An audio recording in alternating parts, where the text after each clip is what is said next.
Bonjour à tous et bienvenue à l'épisode 48 d'Animalie après un mois de pause. Je suis avec Sarah Joyce Gravel-Labrec dans le rôle d'Ikari Sakamoto, avec Mathieu Jean dans le rôle de Moko Ngava Ça, et avec Lou Félix Larivière dans le rôle de Hotep Djibouti Mustapha Kapil. Figure-toi, Lou, je sais pas si t'as remarqué au début de l'appel, que Mathieu est encore chez nous. Haha, on t'a bien eu une deuxième fois. Bon, voilà, c'est tu tout. t'es fait Fin, encore fin de avoir, cette petit parenthèse. chenapan. Fin de cette parenthèse. On t'avait eu aussi au 1er avril. Là. Oh, c'est qu'on t'avait bien eu. Meilleur prank de l'histoire. Bon. Ah, je te dis, c'est incroyable. Euh, Deux alors, fois en plus. Wow. nous sommes à la célébration des 2 ans d'Animalie. Il y a à peu près 2 à 3 semaines, je ne me rappelle plus la date exacte, c'était les 2 ans d'Animalie. Donc, c'est l'épisode spécial 2 ans. Donc, j'ai quelques petites affaires spéciales pour cet épisode que je vous réserve. Mais avant toute chose, quelques petites informations avant de commencer la partie. Tout d'abord, nos aventuriers ont acheté un sac sans fond à la demande de Hotep afin de remédier au problème d'avoir calissement trop d'affaires puis pas assez de force pour les soulever. Pas de quoi tu parles. Et, c'est le seul policier qui n'avait pas de problème là, c'était moi quoi. D'ailleurs, Isaac, Ikari et Hotep ont tous mis des choses dans le sac sans fond qui va servir d'inventaire commun. On vous dira pas tout ce qui a été mis là-dedans. Seul Mokwa garde toutes ces choses puisqu'il ne bosse pas. Fait que c'est ça. Pour rappel, nous sommes le vendredi 3 février 5732. Et oui, nous sommes enfin arrivés au mois de février dans cette campagne. T'as le temps. Je l'avais pas mentionné, mais Isaac, il y a beaucoup d'épisodes, avait acheté des ingrédients alchimiques au Chaudron d'Or à la demande de Gulliver. Eh bien, lorsque vous étiez passé à la guilde des défenseurs, il lui a officiellement donné les ingrédients qu'il avait achetés. C'est tout. Je l'avais pas dit, mais voilà. C'est ce dont il avait besoin pour faire ses concoctions. Oui, Lou. Par rapport au sac sans fond, j'aimerais mentionner que je suis en train de remplir un document 1000 fois plus pratique que la cochonnerie que tu nous laisses. Bon! Ben C'est ok, plein d'abord, c'est bien direct. correct. À calculer à la main le total de toutes les choses que les gens mettent dedans. On n'est plus en 1932. Là. Non, non, quand C'est même. c'est pour l'immersion médiévale, Lou, pour l'immersion médiévale. Je suis en train de faire ça un Ok, parchemin. parfait. Un Fait que maintenant, parchemin. au lieu de faire 2 heures d'animalier, on va faire 1 heure et demie. Pour les dernières 30 minutes, ça va être l'administration. D'accord? Bon. À part ça, j'avais pas encore précisé c'était quoi la viande que Mokwa avait volée au dernier banquet que vous avez fait au château d'Utriel. C'est une livre de bœuf frais. Fait que voilà, je l'ai c'est écrit. dit. Ouais, ben les viewers, je savais pas. Maintenant, ils le savent, c'est pas très important. Mais ensuite, là, vous étiez en train. Non, attends, ça, je vais attendre un peu avant ça. Ouais, c'est vrai. Lors des 2 semaines que vous avez passé à Olgamnon, pour la pièce de théâtre, je sais pas si vous vous rappelez, une semaine de pratique puis une semaine de représentation, il y a eu les funérailles pour les victimes de Jack, dont celles qu'il y avait au bal diplomatique. Et vous y êtes allés, et c'était triste. Et on va juste passer ça. C'est bon, parce que ça l'aurait eu lieu. Fait que vous avez assisté aux funérailles comme à la demande de Célestin Grandpré, le maître des lieux. Et c'est ça. Et ça l'a suivi son exécution, donc les gens parlaient de son exécution puis de la justice que ça l'avait rendue. Ensuite, vous étiez en train de quitter, vous aviez quitté Brocambourg au dernier épisode pour acheter ce que vous voulez acheter. Je vais juste ajouter ça, avant qu'on quitte. Isaac est allé à la droguerie et il a acheté une brosse à cheveux également. Donc il ajoute une brosse à cheveux. C'est tout. Je l'avais pas dit dans l'épisode. On avait tout réglé les dépenses puis les frais que ça vous a coûté pour les tavernes, les auberges puis les dépenses communes à Brocambourg dernièrement. Fun fact, maintenant, Hmm. Mokwa a 0. Genre, plus une scène. C'est vrai. À 0. Il est Je pense complètement que j'ai même pauvre. une dette à Isaac, en fait. T'as une dette à Isaac, ouais. Je me rappelle plus c'est quoi. Moi non plus. Je vais regarder ça plus tard. Good job. Ça Yes, restait autour de Michael. 20 pièces d'or, quelque chose du genre. Ouais, quoi de même. Ah, 31 en- pièces d'or. Exactement. 31? Ok, c'est bon. Ensuite, 2 questions pour toi, Lou. Premièrement, en révisitant la campagne, je me suis rendu compte que tu avais initialement acheté des boucles d'oreilles en citrine, je crois, que tu t'étais posé directement dans la bijouterie de Brocambourg. Et là, tu t'es acheté des bracelets et des boucles d'oreilles en améthyste. Est-ce que tu as retiré celles de citrine et tu t'as remis les nouvelles dans les trous ou tu les as ajoutées? Qu'est-ce Ou que tu- t'en ou tu les- penses? ou tu Moi, les- je vais être bien ils les as ajoutés? Je les ai C'est- ajoutés. Poser la question, c'est y répondre. Si tu commences à connaître un peu Lou, et son personnage incroyable de Hotep, tu devrais savoir qu'ils sont soit bien par-dessus ou juste à côté. Les premiers Oui, trous que t'as fait commençaient à peine à guérir après une légère infection, puis là tu viens de te refaire des nouveaux trous, de nouveau sanguinolents et imparfaits. Puis c'est ça. Puis là t'as 4 boucles d'oreilles, t'en as 2 jaunes puis 2 violettes. Fait que voilà. Yay! Ça va bien ensemble, jaune et violet. Ça fait Pâques. Bon. Et ça signifie que Hotep va ressusciter. Bon, en tant que messie de la grande famille des Noirs. Cool! Nice! On va se calmer avec les Il prophéties. va lancer des œufs normaux sur les gens, puis il va dire Joyeuse Pâques! D'autres questions. Qu'est-ce qui arrive à ton canard et ton écureuil? Qu'est-ce que tu fais avec eux lors du transport de Brocambourg à Elbiamor? Genre, est-ce que ils sont toujours sur toi? Sont-ils dans ton sac? Sont-ils libres? Parce que maintenant, vous avez un carrosse. Hein? Je sais pas si vous vous rappelez, vous avez acheté un carrosse au magasin de transport. Et on avait dit que c'était Mokwa et son os qui le tiraient pour le voyage. Fait que qu'est-ce qui se passe en général? Ouais, on appelle ça. Mokwa et son ours. Mokwa, je le vois juste à Fait que 4 c'est pattes. moi. de bas. Ouais. Parce qu'il veut montrer sa force pour le voyage d'une coupe d'heure entre Brocambourg et Elbiamor. Fait qu'est-ce qui se passe avec ton écureuil et ton canard que t'as acheté à l'animalerie de Brocambourg? Ben, j'avais eu des bons jets pour mon comme premier contact, là. Fait que je pourrais rajouter des. Ah, ben c'est vrai, à l'animalerie, j'aurais dû faire ça. Acheter de la bouffe, comme des noix, des trucs comme ça, là. Y a pas de bouffe pour animaux à l'animalerie. J'ai pas prévu ça. J'y ai pas pensé. Il y a juste des animaux. Aucun matériel pour s'en occuper. Donc, démerdez-vous. Si tu veux, Mais, j'ai tu sais, du grain, pis Ouais. des noix, ça Ouais. devrait aller. Là. Du grain pour le canard, puis des noix pour l'écureuil. Fait que moi, ce que j'imaginais, c'est que l'écureuil, il est libre de se promener, puis le canard, ben, je l'ai genre sur mon épaule, comme un pirate. Excellent. Sauf C'est que ça bon. fait un méchant drôle de pirate. Un genre dans un perroquet qui... Un pirate des déserts, tu sais. C'est genre... Tout ce que t'entends, c'est Ah! comme... Je pourrais avoir. Je pourrais m'acheter un turban puis faire déposer le canard dessus. Ça, c'est clairement les choses dont tu as le plus de plaisir dans la campagne. C'est tes affaires insignifiantes, là. Mais c'est bien drôle. Dernière chose avant qu'on commence pour ouvrir la partie. Vous étiez allé dans la boutique de Tounoui, qui est la boutique de cuisine à Brocambourg. Pourquoi je vous le précise? Parce que Tounoui est un mandralousien. Fait que vous aviez acheté plein de matériel de cuisine, tu sais, genre un chaudron, puis une casserole, puis un couteau, puis une planche à découper, puis tout ça, pour que Isaac puisse cuisiner des repas on the go. Vous aviez jamais vu de mandralusien encore. C'est une nouvelle ethnie que vous n'avez pas encore rencontrée, donc je vous la montre à l'instant. Yay.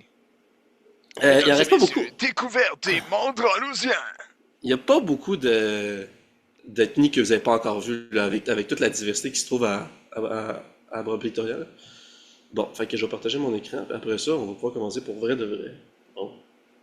Cette présentation est une présentation. Une présentation. Cette présentation est une présentation de présentation. Bon. Mon image prend du temps à charger. J'imagine que vous voyez du gris en ce moment. Je vois maître de jeu I started screen sharing. Eh boy. Le clic tout Ok, ça s'en vient. Les voyez-vous? Checkez-les! Hey, c'est moi. On a la femme dans le haut, puis le... Non, toi, t'es un Manojac, pas pareil du tout. Bon, les Mandralusiens, c'est un archipel d'îles qui se trouve dans la mer Australe, au sud de Pangea. Et c'est un peuple, c'est une nation inspirée de l'Australie, de la Papouasie-Nouvelle-Guinée, de la Polynésie et de l'Océanie en général, puis Hawaï aussi, un peu Hawaï, île de Pâques, toutes ces affaires-là. Fait que voilà, on a des Mandralusiens. Et leur spécialité artistique, c'est le verre soufflé et la poterie. D'où le fait pourquoi ils ont cette boutique-là. Fait que voilà. Êtes-vous prêts à commencer? On dirait bien que oui. Fait que là, on se déplace vers Elbiamor. Y a quelque chose que vous vouliez faire en chemin pendant que Moko attire? Parce que sinon, moi, je serais prêt à skipper directement à Elbiamor. Si vous voulez faire de quoi, dites-le. Je me demande si j'avais fait l'harmonisation avec mes trucs. Vu que je tire, je pourrais clairement pas faire ça. Hein. Vu que je tire la Qu'est-ce que tu veux charrette. dire? Parce que je me demande si j'ai fini l'harmonisation. Oui, vous étiez avant le combat de Morgane, vous étiez harmonisé avec tous vos nouveaux artefacts. Ok, cool. C'est bon à Fait savoir. que, puis non, tu pourrais pas, là. Il faut que tu médites, il faut que tu te concentres, après ça, il faut que tu dormes. Il faut que tu fasses un repos long pour. Ben, en Non, gros, repos court, ça marche. Mokwa, il va juste tirer. Puis il va être constamment en train de se vanter comme quoi il est pas fatigué. Est-ce qu'il est fatigant de dire ça? Non, pas tant. Ben, des fois, sauf que vous le verrez pas. D'accord. Moi, je vais il est juste pratiquer trop- avec mon nouveau sac à bout. Ouais, c'est ça, il est vraiment juste trop fier. Excellent. Rappelle-moi, c'est quoi déjà un sac-bout? C'est-tu comme l'espèce de trombone? Non? Ouais, c'est ça.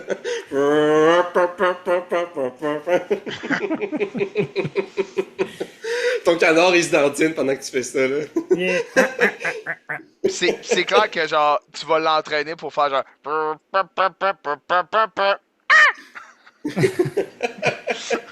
Il va juste servir à L'écureuil, il se met ça. à jongler avec des glands, là. T'essaies de rivaliser contre le cercle de Gamnon, tu sais. Je pense que c'est la phrase de la soirée, jongler avec des glands. Ben oui, pourquoi pas? Fait que vous appréciez le confort de votre nouveau carrosse, qui a assez de place, tout juste assez de place pour 4 personnes. C'est vrai que c'est Vous a- confortable. Isaac a un petit peu plus de leg space à cause que justement Mokwa tire le carrosse et vous vous rendez à bon port jusqu'à Abiamar, jusqu'à la guilde des défenseurs. Bon, je vais aller dans mon petit plan. Je sais pas, y a quelque chose que vous voulez faire une fois que vous arrivez à la guilde des défenseurs? Dès que Mokwa est arrivé, il va juste comme lâcher le carrosse, genre devant la guilde des défenseurs. Puis il va juste comme faire ah, c'était pas si pire que ça, finalement, hein? Puis là, il va aller sauter dans la rivière. C'est bon. Euh, euh, les autres, vous faites quoi? Isaac, il va rentrer à la guilde. Pareil. Est-ce que Mokwa, tu les rejoins après avoir sauté en rivière? Ouais, après, là, fait que s'il y a une interaction immédiate, ils vont l'avoir et je la verrai pas, là, mais c'est vraiment juste pour dire que je me saute dans la rivière. C'est bon. Quand vous entrez, vous voyez devant vous Ardashir assis à une table avec Gulliver. Puis là, Gulliver, là, il tient un flacon avec un liquide pétillant puis bouillonnant. Ben, pas bouillonnant, mais tu sais, qui fait de la mousse, de l'écume, des bulles, genre. Avec un twirl de multicolores, de toutes les couleurs.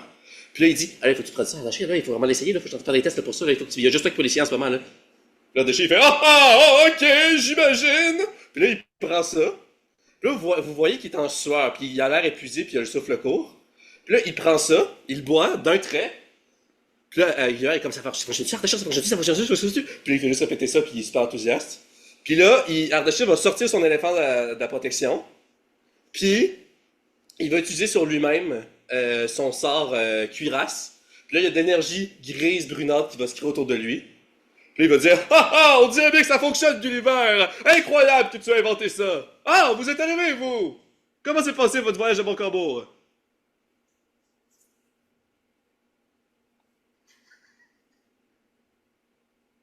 Excellent.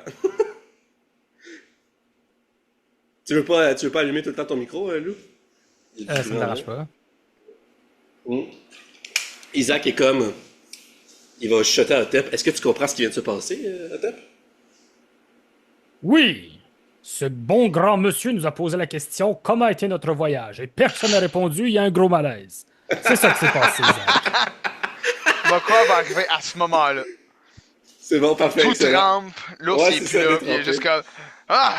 Et comme quoi, ça a fait une belle petite ride. Ouais, bonjour, salut Ardashir! Salut, Mokwa! Salut! C'est vraiment bizarre ce que je viens de boire. Une bonne petite bière, Ardashir, quoi? Non, une nouvelle concoction que Gulliver est en train de concevoir. Et il vient de faire sa version finale.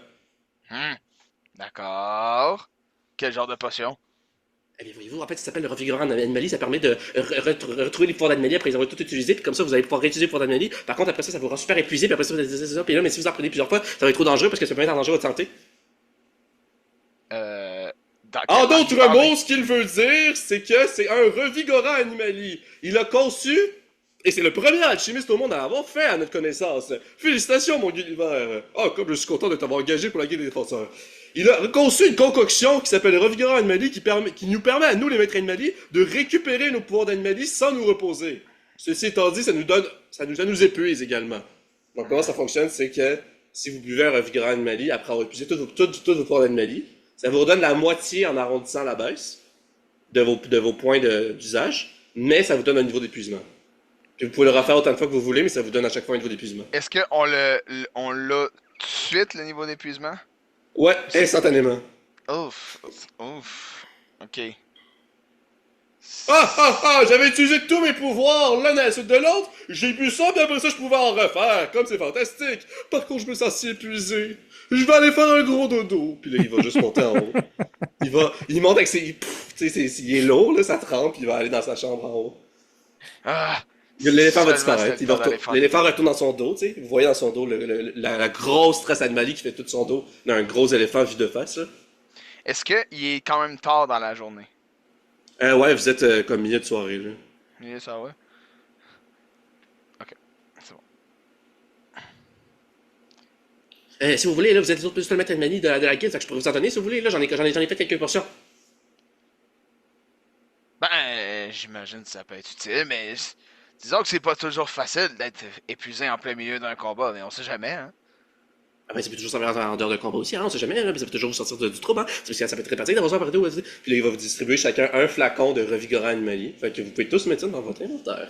Oh non. J'étais à 0,05 livres. Je vais me mettre ça dans le sac d'air. Ça veut ça en sac sans fond, c'est bon. Ok. Ben, Mais- j'imagine que je pourrais juste faire bon, T'es si ok. flash que ça? Puis je vais ouvrir le sac sans fond, puis je vais dire, ben, mettez-le dedans, là, j'imagine. Là. C'est bon. Si ça vous tente, on peut juste toutes les mettre dedans. On va dire que ton écureuil et ton canard ne comptent pas dans ton inventaire, même s'ils sont sur toi. C'est bon? Ah, c'est vrai. Ben, ok, il comprend mon inventaire, mais quand mon canard il est sur moi, j'ai comme soudainement un désavantage. Moi, je dirais, Mais tu sais, il peut juste te suivre par terre, là, tu sais, c'est fonctionnellement, c'est la même chose. Si tu commences à combattre, décalisse! T'es Décalisse! trop lourd! et ça, il embarque sur toi, t'es comme, ah, je peux plus bouger. C'est quoi le nom pis c'est quoi le poids? Revigorant animalier, c'est le même poids que n'importe quelle concoction, donc je pense que c'est un demi-livre, 0.5 livres. Et ben, ça vous redonne la moitié de vos pouvoirs d'animalie, de vos usages de pouvoirs d'animalie en arrondissant la baisse, mais ça vous donne un niveau d'épuisement quand vous le buvez. Ah ben c'est ça, là, au moins vous allez pouvoir les tester comme ça, puis on va pas voir si c'est des effets secondaires ou si jamais ça fonctionne bien, là. Fait que là, je vous donne gratuitement, mais en échange, vous les testez, puis on va voir ce que ça fait, ok? Alright, j'imagine. Isaac est comme, oh, je suis pas trop sûr, mais ok. Ça peut servir, j'imagine.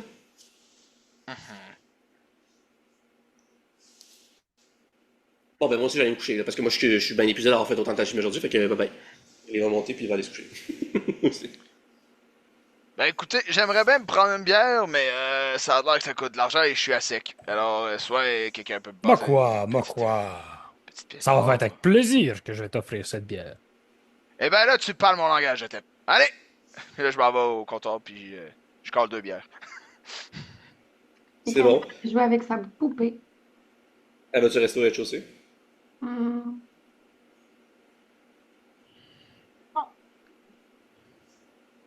Fait Ok. qu'Ikari fait juste se pousser. Yes. Bon, quoi, voilà, il fait. Ikari, tu viens pas avec nous, passer un petit moment? On a quand même fait beaucoup de route, on pourrait relaxer en team, je sais pas, là. Team building. Je viens de passer 2 semaines non-stop avec vous. Je veux être tout seul. Ah, c'est correct, tu peux y aller. Peut-être des fois, j'oublie que c'est une enfer quand même.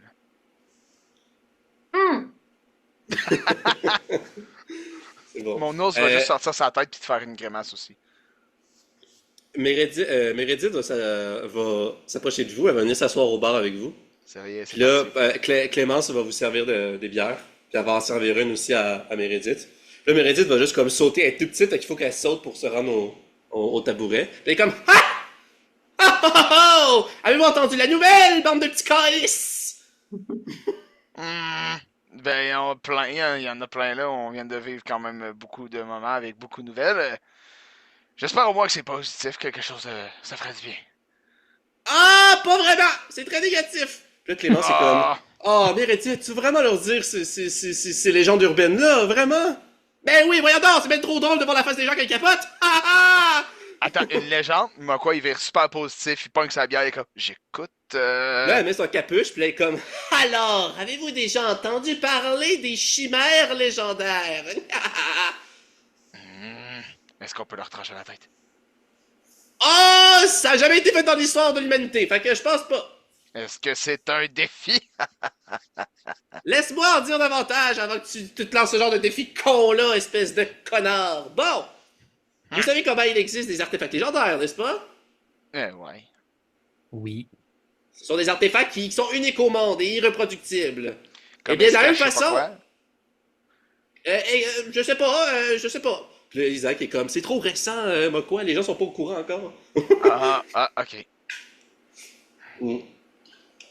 Enfin, comme il existe plusieurs espèces et variétés de chimères, avec plusieurs représentants dans l'espèce, il existe également des chimères légendaires, qui sont des chimères uniques au monde, dont il y a un seul représentant.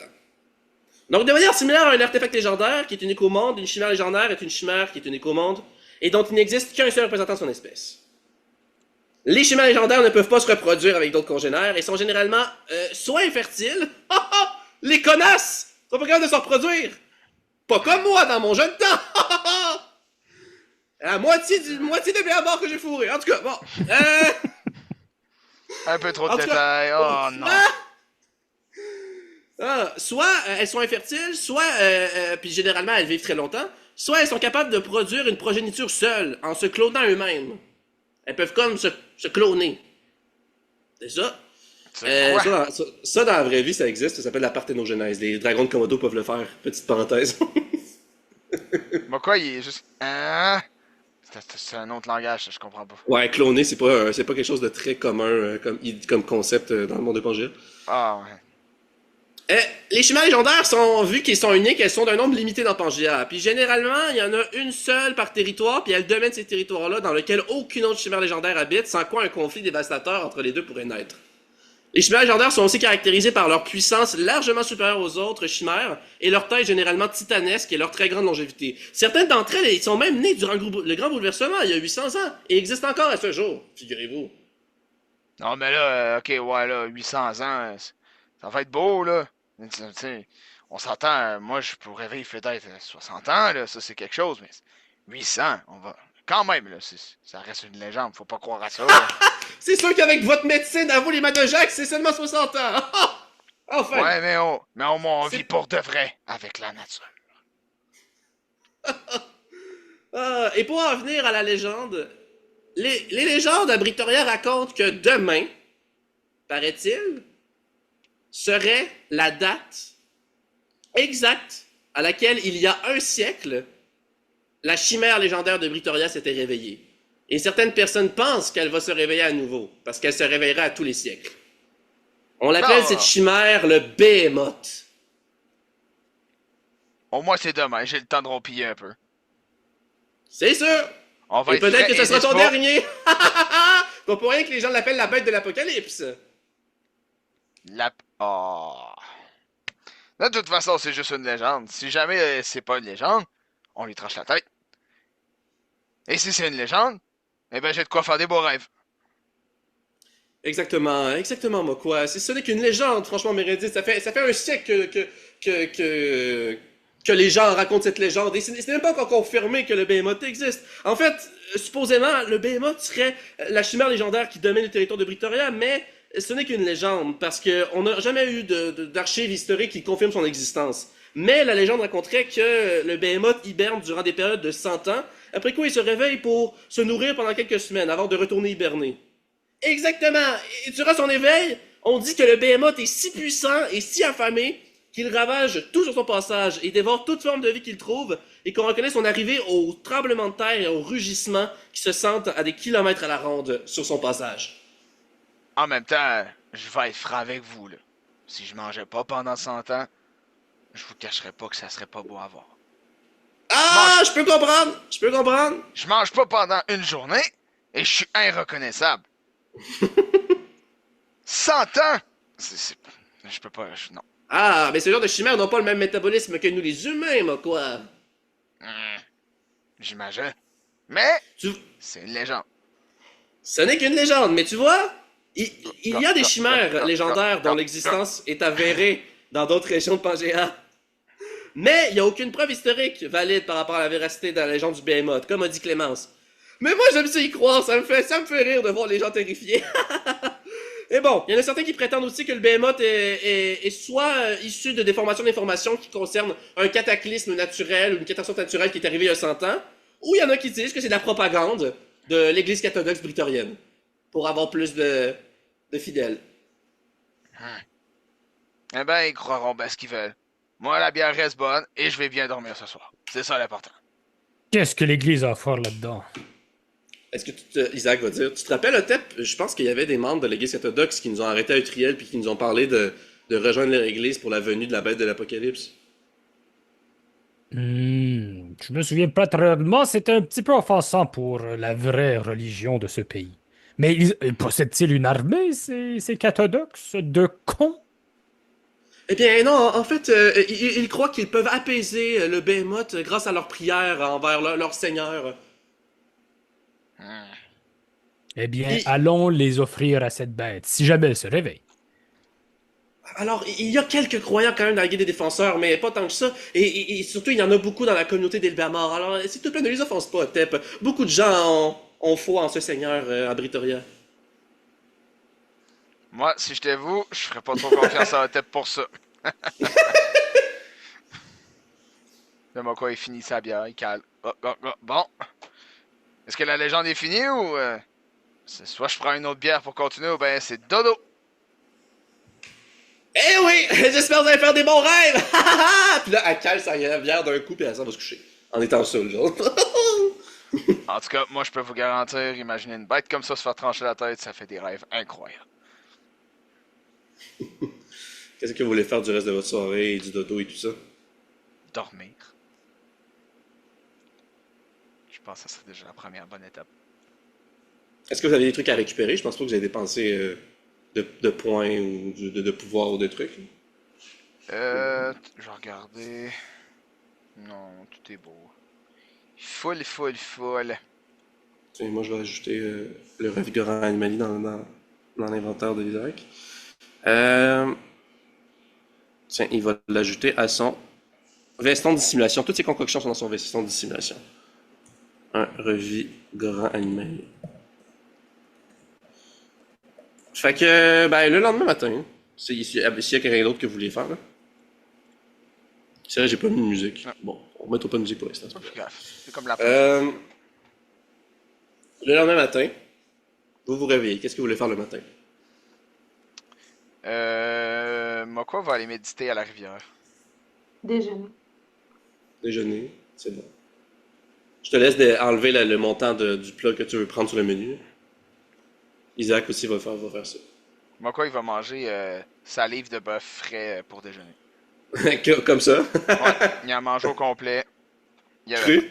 Ou il l'a fait cuire sur une broche, en mettant au four. Ah, ouais, non, c'est sûr qu'il Non, à Paul va te fait le faire pas- cuire. Ça ferait plus de sens. Il va la faire cuire sur une broche après avoir médité, genre. Ouais, ok. Parce que sinon, tu peux demander à Paul, puis Paul va te le faire cuire, là, gratuitement. Non, peut-être. Non, il va le faire cuire sur une broche. Comme si ça avait d'importance, qu'on disait. Non, ça Bon. change rien, c'est juste Mokwa aurait plus de sens à le faire cuire lui-même. Ah, ouais. C'est bon. Et toi, Lou? Oui, on déjeune. Non. Excellent. Et là, soudainement, vous entendez quelqu'un crier dans la rue.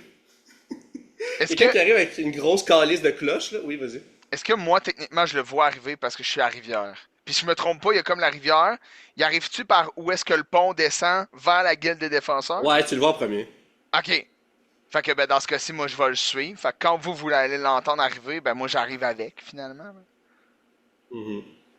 Je vais avoir comme la moitié de mon bœuf dans la gueule. Il est avec la grosse cloche, là. C'est un villageois, un citoyen d'Elbama. Puis il sonne la cloche, puis il est comme « À l'aide! À l'aide! Il y a des chasseurs qui ont vu quelque chose près de la montagne! » J'arrive en arrière puis je fais quelque chose. Est-ce que ce serait pas la légende? On n'est pas sûr, mais on a entendu des grands rugissements, puis on a senti des tremblements de terre. C'est les chasseurs qui viennent d'aller chasser ce matin, puis qui viennent de revenir de leur voyage dans la forêt près de la montagne.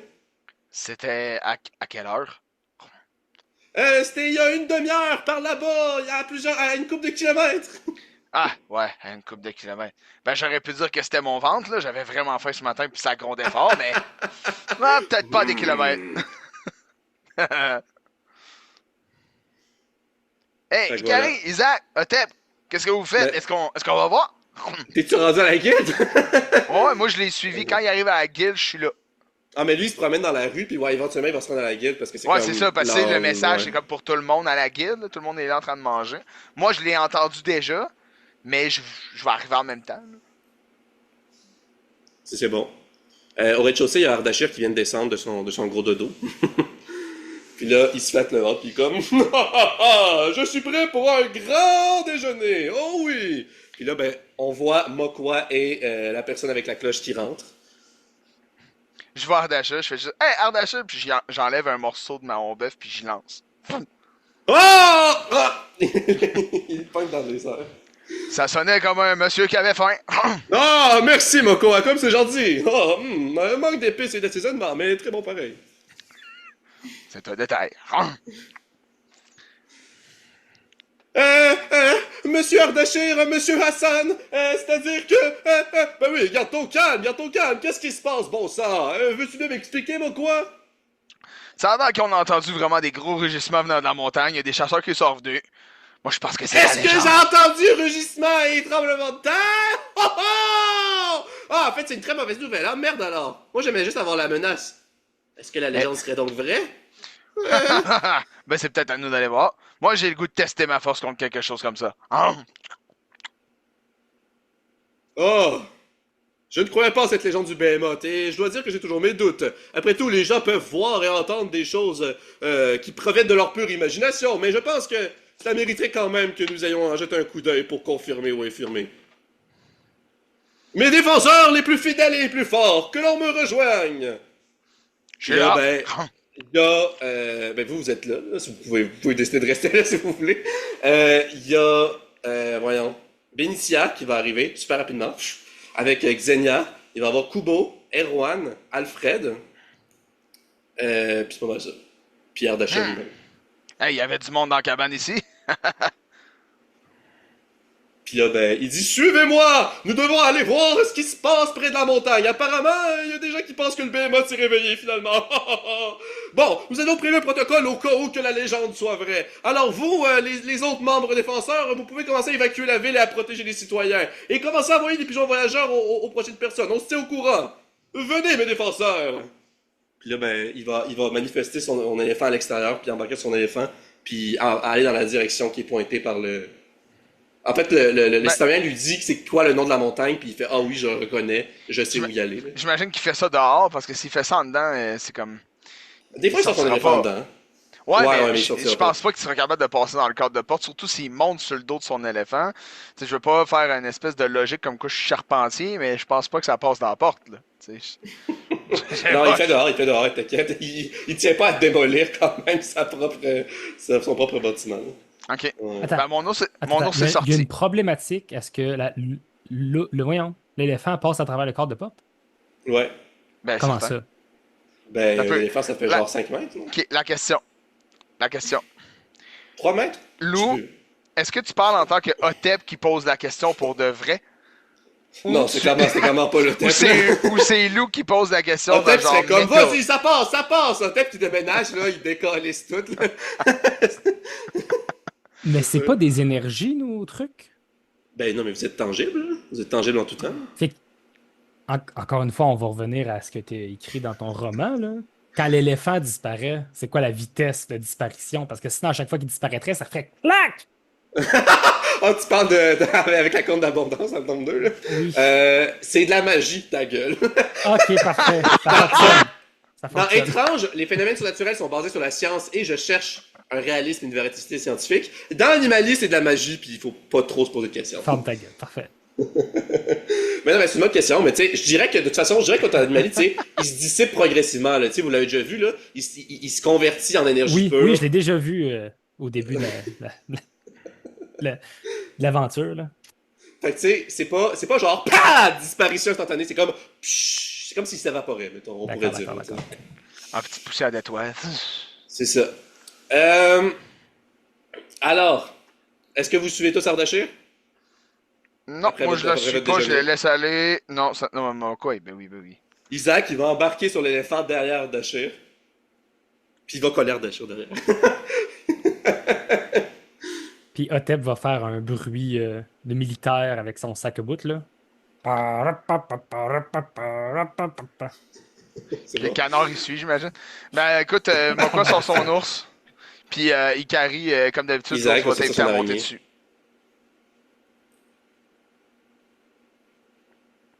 Quoi? C'est correct. En gros, Mokwa, il sort son ours, on arrive pour suivre Ardasha, puis l'ours va te faire signe, voir si tu veux monter dessus. Ah, sure. Fait que ben, Euh, t'es sur l'ours, puis l'ours, il est juste comme... Isaac, il est stressé, tu sais. Fait que, il a son araignée dans ses mains, puis il fait, tu sais, comme des jeux de ficelle, mais avec la toile d'araignée avec son araignée. Comme, puis l'araignée se promène dans la toile d'araignée qui crante ses mains, puis il fait ça frénétiquement, puis il est comme... En passant, ça ne coûte pas de pouvoir d'anomalie, là. Il matérialise rien, il fait juste, c'est juste la toile d'araignée. C'est juste, en fait, l'araignée qui fout de la truc d'araignée dans les mains, puis il fait juste comme...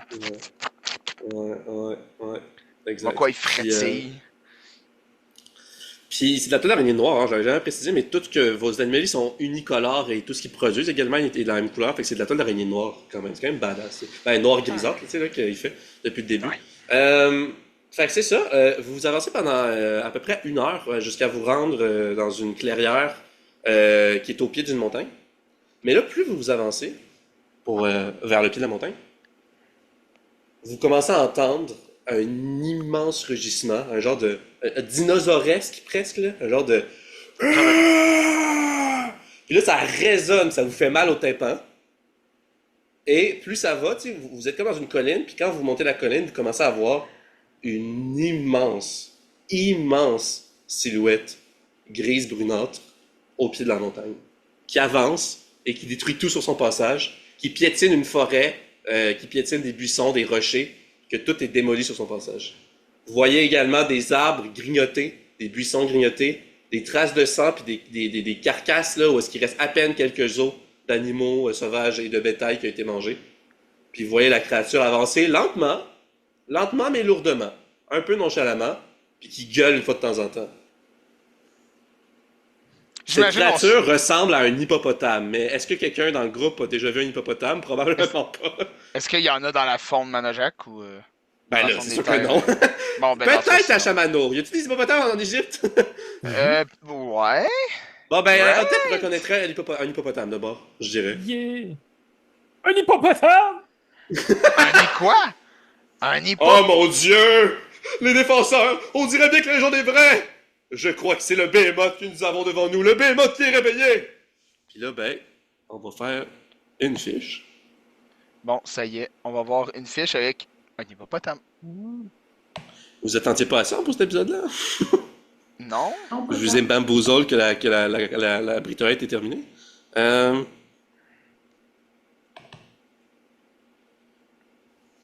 Ben, on va checker une belle petite fiche. Après ça, on va choisir une musique. Et c'est vous quoi? Un petit spécial des 2 ans. Vous allez choisir la musique cette fois-ci. On va sélectionner parmi les musiques qu'on avait déjà jouées dans le jeu. Ça se pourrait bien que vous vous en rappelez pas, mais je vais vous rappeler les combats qui... On peut-tu mettre celle-là de cirque? Non, je vous ai laissé genre une sélection de 7, là, de cette chanson. Ok. Écoute, inquiète-toi pas, en temps et lieu, la musique de cirque Parce que je sera me vois me battre circonstanciellement. contre un behemoth avec... C'est plus ta ta ta tarara, tarara, tarara, tarara, ta ta ta ta. C'est plus ça. Bon. Ouais, exact. Alors, le Behemoth. Origine, la créature biblique apparaissant dans le livre de Job, le Behemoth est souvent dépeint comme une bête terrestre, titanesque, surpuissante, indomptable et créée par Dieu lors de la Genèse. Selon les interprétations modernes, le Behemoth est souvent associé à l'apparence d'un hippopotame, mais aussi parfois à un éléphant, un buffle ou un taureau. Il est souvent pairé avec le Léviathan, une autre bête, cette fois-ci marine, de même statut et puissance et ayant aussi été créée par Dieu. Ensemble, c'est un peu un pléonasme, parce que dans la Bible, tout a été créé par Dieu, mais bon. Enfin.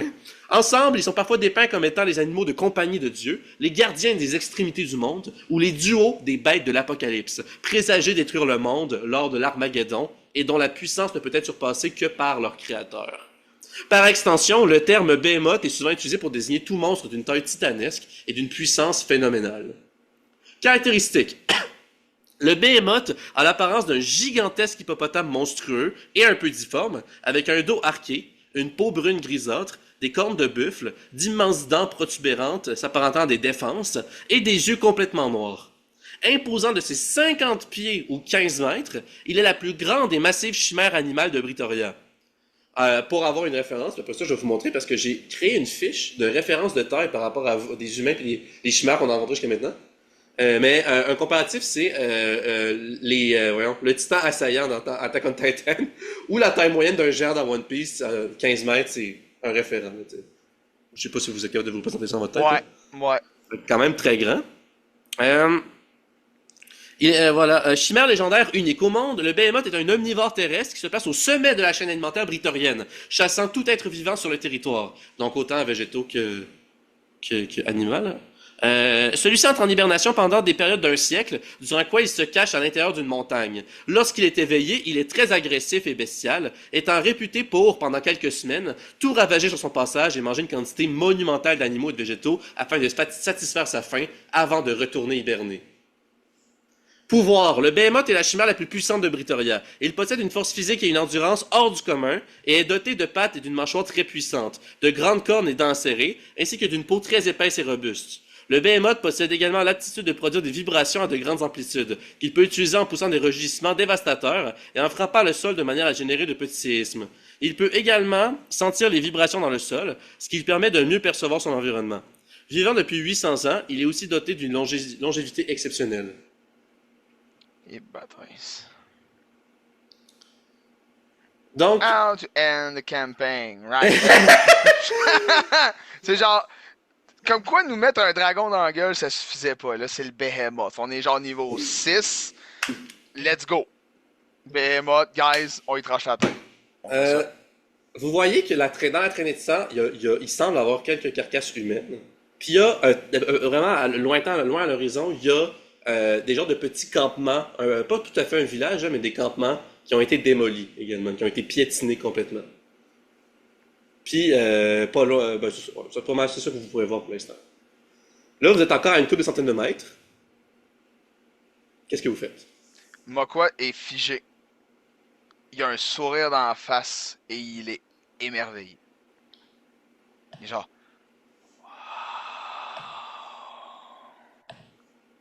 Puis genre, il a juste les bras par terre, puis il est comme. C'est incroyable. Puis il capote. Puis il est juste là, puis il regarde la bête. T'es impressionné par sa puissance, Ah sa ouais. grandeur. Mokwa, il est inspiré énormément par sa puissance, par son. Tout ce qui dégage, il dégage une force incroyable que même Mokwa, il penserait pas vivre dans sa vie. Là. C'est comme le plus haut qu'il a jamais vu. Mhm. Dans le fort d'Achir va être. Je suis désolé de vous dire ça, les défenseurs, mais je pense que. Enfin. Vous savez, le protocole dictait qu'il devait envoyer de l'aide pour que l'armée britorienne vienne, mais comme vous pouvez voir, le Behemoth a déjà commencé à détruire des campements et à annihiler toute la faune et la flore locale. Et, je crois que nous devrions au moins essayer de le ralentir ou essayer de l'affronter. Je crois que c'est de notre devoir. Qu'est-ce que vous en dites? Puis là, pour la première fois que vous voyez Ardashir hésitant par rapport à même ce qu'il propose, puis craintif, tu sais. Mokwa reste fixé encore un instant. Il répond pas. Alors, Vous voyez Erwan, qui est comme Yeehaw! Puis il se met à tirer dans les airs. Puis là, le Behemoth vous remarque. Le Behemoth tourne la tête, puis il est comme. Puis là, il se met à avancer lentement vers vous. Puis là, le sol tremble sous chacun de ses pas. Puis il est comme Yeehaw! J'espérais que cette légende serait vraie juste pour que je puisse tuer la plus grande chimère que j'ai tuée toute ma vie. Je suis d'accord, Dashir, je suis prêt à l'affronter. Puis là, Kubo est comme j'imagine qu'on n'a pas le choix. Puis là, il tient son Naginata. Fait que voilà, je fais une pause à ce roleplay pour vous montrer. Vous voyez mon partage d'écran en ce moment? Ouais, comparaison de taille. Checkez ça, un humain, on a la Tarasque, c'est vraiment exactement pour leur taille canonique, là. On a un dragon, puis on a le Behemoth. Fait que vous pouvez vous comparer votre taille par rapport au Behemoth. Ok. Vous êtes quand même tout petit. il carré Fait que genre voilà, la comme- grosseur d'une orteil. Genre. Fait que voilà, puis il fait 50 pieds de haut, ou 15 mètres. Et là, il s'approche lentement de vous et il a détecté votre présence. Mokwa va débuzzer. Il va se tourner vers Ardashir. Puis, il va juste le regarder en disant bon, C'est une des premières fois de ma vie que je vais dire ça, mais je me crois pas assez fort pour me débarrasser complètement de ça. T'as raison, Ardachir, y a rien à faire. Mais... Oui, mais tous ensemble, enfin, moi, quoi? Nous sommes combien? Attends, 3, 4, 5, 6, 7, 8, 9, 10. Nous sommes 10! Excuse-moi, je l'avais pas dit, Gulliver est venu aussi, fait que vous êtes 11. Vous avez Gulliver avec vous. Bon. Je crois sincèrement qu'on peut lui faire mal. Effectivement, le ralentir. Mais c'est d'une beauté. De toute façon, je ne pense pas que nous avons vraiment le choix. Il se rapproche de plus en plus vite de nous. Là, le sol tremble. À ce moment-là, Moko va faire... ok. Bon. On se calme. Tout le monde, ça va bien aller. Je sors mon ours. Moko sort son ours. Puis l'ours se lève sur deux pattes puis il fait juste crier, mais crier. Comme s'il voulait menacer le behemoth. Il fait le plus gros cri qu'ils peuvent pas faire. Puis il va faire un cri du courage. C'est bon, tu l'as dit au bon moment, fait que je le compterai pas comme une action dans la phase de combat. Fait que ouais, tout le monde va avoir un plus un, puis tout le monde est insufflé d'un courage, tout le monde a une parcelle d'énergie brune caractéristique de l'ours de la force, et même face à cette terrifiante créature, vous avez un peu plus de courage pour affronter le danger imminent qui menace votre vie. Puis si vous êtes pour être terrifié, en termes de méta, vous avez avantage contre le fait d'être terrifié. Puis justement, vous sentez comme la force vous prendre en vous... Tu sais, la confiance que Mokwa a devant la bête, vous ressentez cette énergie-là au travers de l'ours, à travers de son cri du courage. Puis en même temps, pour le fluff, en faisant ça, l'ours veut intimider le behemoth. Il tente d'intimider le behemoth.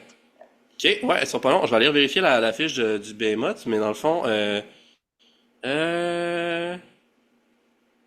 ok, vas-y, fais un jet d'intimidation. C'est quoi intimidation déjà? C'est pas genre C'est charisme? modificateur d'intimidation, là. Tu peux le faire avec ton nom. Ouais, c'est charisme avec ton nom, c'est ça. Je peux-tu comme le faire avec lui en criant, genre? Ouais, tu vas l'aider. Ok. Dans ce cas-ci, c'est juste ça. Arc. Ok, c'était un piège. Le Behemoth est immunisé à la condition charmée et la condition effrayée. C'est impossible que vous l'intimidiez. Tu vois, c'est bon à savoir ça. Tu peux pas le charmer cette fois-ci. Tu peux pas... tu peux... Fait que c'est ça. Qu'est-ce que vous faites les autres? Il y a un... Là, je vous ai... est-ce que... Attends, j'ai pas encore partagé l'écran. Je suis plus en partage d'écran? Hein? Non. Ok. Je vais vous partager l'écran, dans le fond, de la carte de combat. Mais qu'est-ce que vous voulez faire? Je vous laisse comme une action, peut-être, pas avant que le combat commence. Mais c'est pas une attaque, là, genre quelque chose de préparatif, mettons. Je vais prendre ma potion de survie. C'est une bonne idée. Isaac aussi va boire une potion de survie. Et Alfred va sortir un petit flacon avec un concentré de venin de scorpion. Et il va les mettre sur ses fléchettes. C'est ça qu'il va faire. Les autres peuvent-tu faire de quoi? Les autres peuvent rien faire. Fait que c'est pas mal ça. Isaac et Carrie ont tiens, notez-la quelque part. Là. Vous pouvez noter sur la carte. Là. Notez que Isaac et Carrie ont tous les deux pris une potion de survie. Fait que, voulez-vous faire de quoi, Tep, toi? Ben oui, ça serait bien que j'aille des armes. Ok, ben tu peux passer ton action à sortir ton matériel nécessaire du sac sans fond. Je te le permettrai. Il y a une calice de chance, hein? On en avait parlé.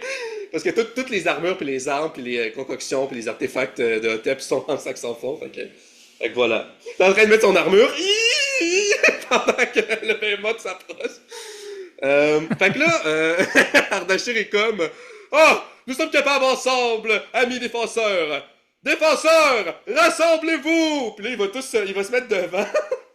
Tous les défenseurs vont faire une pause. Puis là, genre, dans votre tête, il y a la musique des Avengers qui joue. Puis là, vous prenez toute la pause pendant qu'il y a une bête de 15 mètres qui court vers vous. Donc voilà. Alors, on va choisir la musique. Puis après ça, on va commencer un combat. J'ai fait tellement de préparation pour ce combat-là. Là. J'ai noté toutes les caractéristiques dans un même document des personnages et leurs actions pour les deux premiers tours. Fait que j'ai hâte de voir à quel point je suis capable d'amener ça vite. Si quelqu'un peut changer l'écriture là, pour du blanc ou quelque chose de clair, ça serait cool parce que ça serait plus facile à lire. C'est un peu ça que j'essaie de faire depuis genre. Ok, c'est bon, c'est correct. On a le main theme, donc notre musique d'intro, si vous voulez. On a Beyond Point 2, qui est la musique de boss que vous aviez quand vous étiez battu contre Erwan et Kubo. On a Wrath, qui était la musique contre le deuxième combat contre les chiens noirs. On a Legends, qui est la musique quand vous avez combattu Ardashir pour avoir des coupons rabais. On a Battle of Hastings, qui était contre le dragon. Ou la dragonne. Oups, la dragonne, devrais-je dire. Et on a Valhalla, qui est la musique pour le combat de la salle de trône. Mais ça, on l'a eu pendant quand même 4 épisodes. Est-ce qu'il y en a une en particulier qui vous intéresse? Je voulais choisir. Je me souviens pas, il sonne comment. C'est ça que je me disais. Mais le vibe. Moi, je dirais celui-là contre le dragon, là, ça fit pas mal vu que c'est comme dans le même genre. Là. Moi aussi. Puis je me rappelle que celui de dragon avait quand même été particulièrement apprécié. Est-ce qu'on met ça? Ouais. Bon, ben, Battle of Hastings. Puis je me rappelle que Sarah, toi, il t'avait bien plu, puis t'avais dit que ça sonnait un petit peu comme la musique de Fairy Tail. Tu sais. Donc, comme d'habitude, toutes nos musiques sont créées et composées par Alexander Nakarada. Merci à ce créateur, Alexander Nakarada, de publier autant de musique de fantasy libre de droit. Donc, on va faire l'initiative, mes chers joueurs. Pourquoi je suis autant zoomé? Pas grave. Bon, on organise. Faites-moi tous un jeu d'initiative. Par simplicité, j'ai envie de faire juste vous. Pas tous les autres défenseurs. Là. Ça vous choque-tu? Non, c'est correct. Ça dépend, tu peux le faire, mais tu sais, ça peut être avantageux comme ça peut vraiment ne pas l'être. Comme là, moi je viens de rouler comme de la merde. Otep a roulé un crit, ce qui est carrément bon. Mais ce que ça fait, c'est que tu sais, ça peut aider à balancer ou pas. Carré aussi, c'est bon. Ouais. Isaac a. Elle est bonne cette musique-là, man! Je suis content que les yeux soient là. Il y a plus en initiative. Ah, tabarnak, faut que je tasse le petit partage d'écran. Bon, ok, là c'est parfait. Fait qu'on y va avec un jet d'initiative pour Isaac. Un 11 plus 1, 12. Quelqu'un peut m'additionner ça? 2 plus 21 plus 15 plus 12. 2 plus 21 plus 15 plus 12, divisé par 4. Figurez-vous, les amis, que le Behemoth a vraiment une mauvaise dextérité. C'est un immense hippopotame. Donc, il y a moins 3 pour son initiative. 12.5. 12.5. Moins 3 pour l'initiative du Behemoth. 10, vous commencez. Ardashir va commencer, ok? Son éléphant va faire puis barrer en fixant du regard le Behemoth avec un regard combatif et de défi. Et il va utiliser barrière défensive, utiliser le maximum de superficie que la barrière défensive peut faire. Et je vais relire le pouvoir. Donc, c'est son premier pouvoir de l'éléphant de la protection. Érige une barrière magique avec une classe d'armure de 18 et avec 32 points de vie qui protège des dégâts. La barrière est immobile et dure pendant 5 minutes. Un usage pour 40 pieds par 40 pieds ou 1600 pieds carrés. Fait qu'il va le faire de 40 pieds de large. Et j'ai déjà la petite barrière juste ici.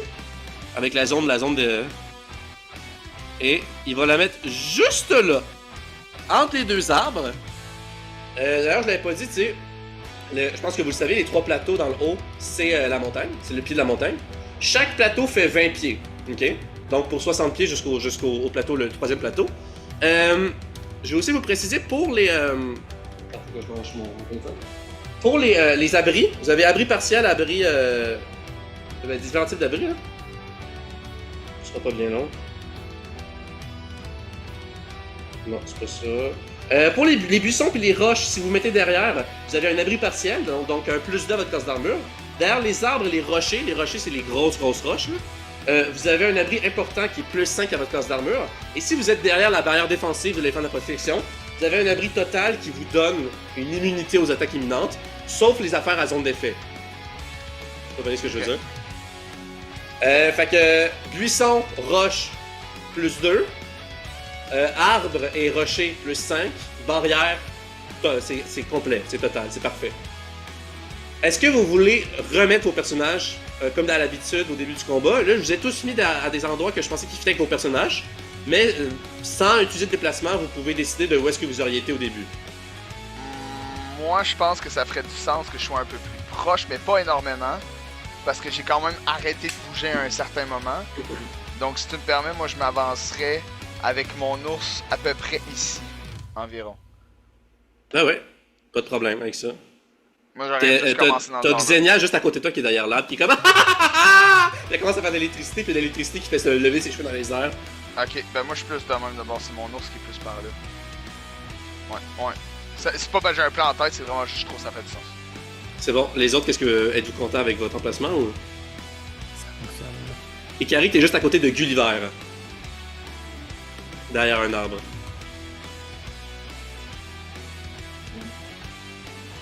Malheureusement, pour l'instant, Ikari, tu pourras pas viser à cause de la barrière défensive. Fait qu'il va falloir que, tu sais, vous avez en haut et en bas, là, le Behemoth. D'ailleurs, je sais pas si vous voyez à quel point le jeton est immense du Behemoth.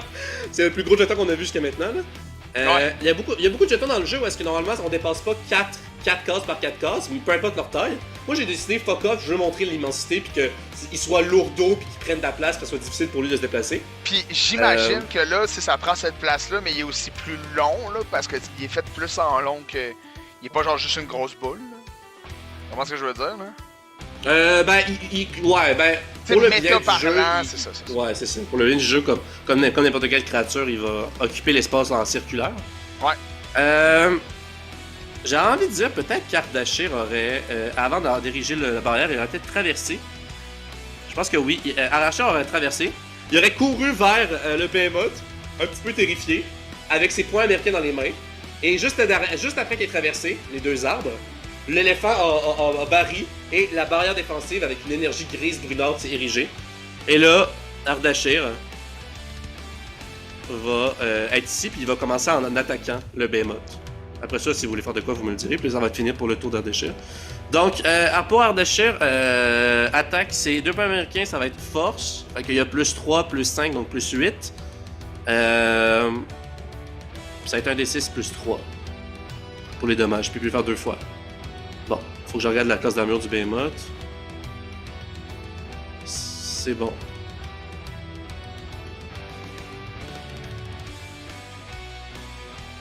Alors, 8 plus 8, ça fait 16. Ça touche. Ça touche pas. Il touche une seule fois. 1 des 6 plus 3. Oh, le maximum, il frappe. Il frappe genre juste le tibia, tu sais. Il est comme Ah! Prends ça! Puis là, il frappe une première fois. Ça pogne. Puis la deuxième fois, il passe proche de trébucher, puis il se rattrape, puis il réussit pas à le frapper. Fait qu'il fait 9 de dommages contondants au Behemoth. Qu'est-ce que vous voulez faire? Voulez-vous y aller?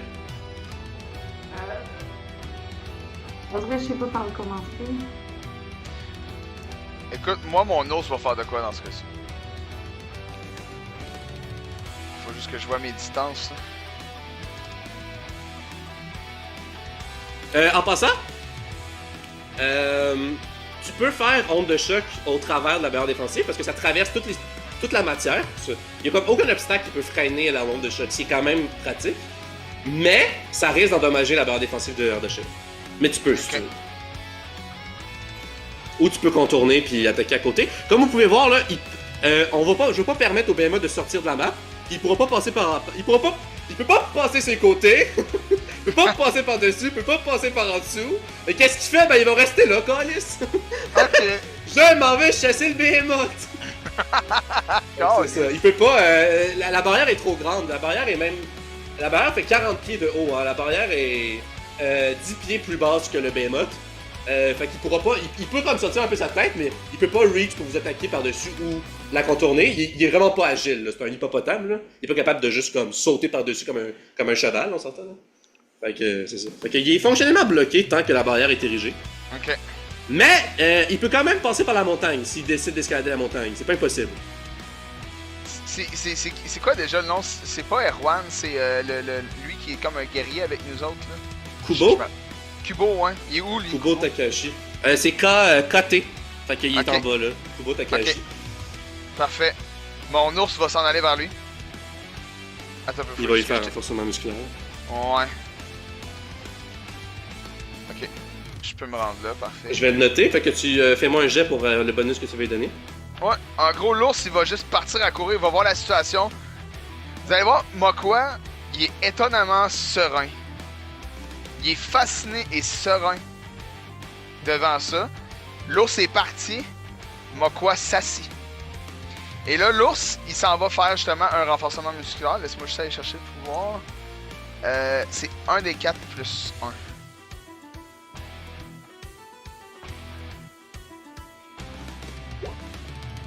Deux. Il gagne 2 de force. Donc, il y a 1 point de force de plus de base.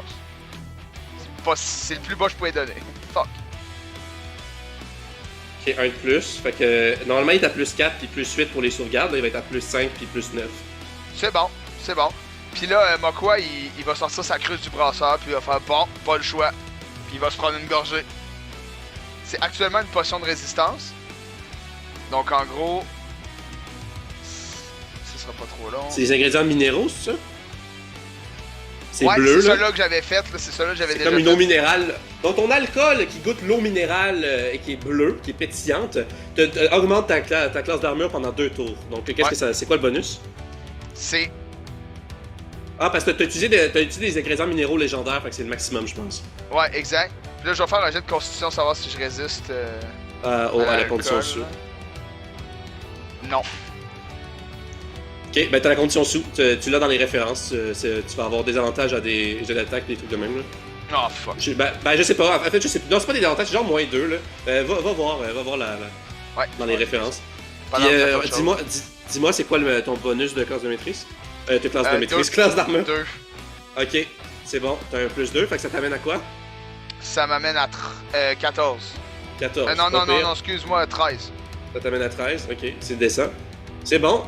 Fait que ça, c'était pour l'action de Mokwa. Est-ce qu'il y a quelque chose que vous voulez faire les autres? Sinon, je vais y aller avec un PNJ.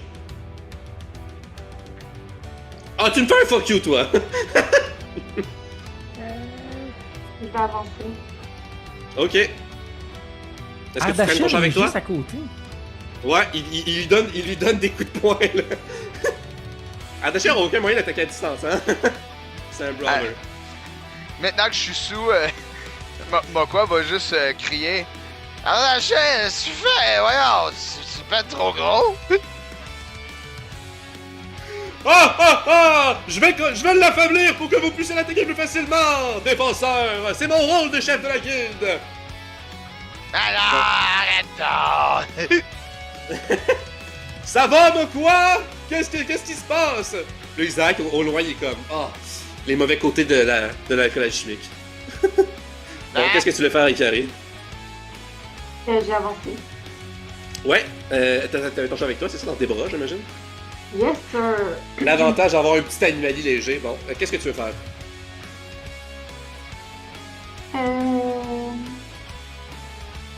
Tu pourrais utiliser bénédiction, malédiction, ou ça tu peux les faire à distance. Ou tu pourrais ou tu pourrais sneak à côté pour lancer des projectiles. Là. C'est comme tu veux, si tu veux garder une distance. Je peux plus bouger, j'étais allée au max que je pouvais. Ouais, ben tu pourrais utiliser. Ben comme je t'ai dit, ben en fait, tu t'avais demandé au début si tu voulais être plus proche, là. Fait que tu veux-tu. Tu sais, ça me dérange pas, là. Sure. Ok, fait que tu pourrais faire un autre déplacement, là. Tu sais, comme si au début, t'avais été plus proche, là. Je vais me Ouais, mettre. tu pourrais te cacher derrière l'arbre, puis tu serais. Arbre, tu vas avoir plus 5 à ta classe d'armure. Tant que t'es caché. Je vais lui lancer. Est-ce que tu veux chercher à être sneaky? Est-ce que tu veux être discrète puis que le behemoth ne te voit pas, ou tu veux juste te protéger derrière l'arbre et que tu t'en fous s'il te voit? J'essaie d'être sneaky. Ok, ben fais-moi un jet de discrétion de bas. Puis je vais aller regarder la sagesse. C'est bon. Fais-moi un jet de discrétion. Est-ce que t'en fais un aussi pour ton chat? Il est dans mes bras. Oh, c'est bon. Ouais, ok. Ouais, 19. Tu passes incognito. Pour l'instant, le behemoth ne te perçoit pas. Qu'est-ce que tu veux faire? Je vais lui.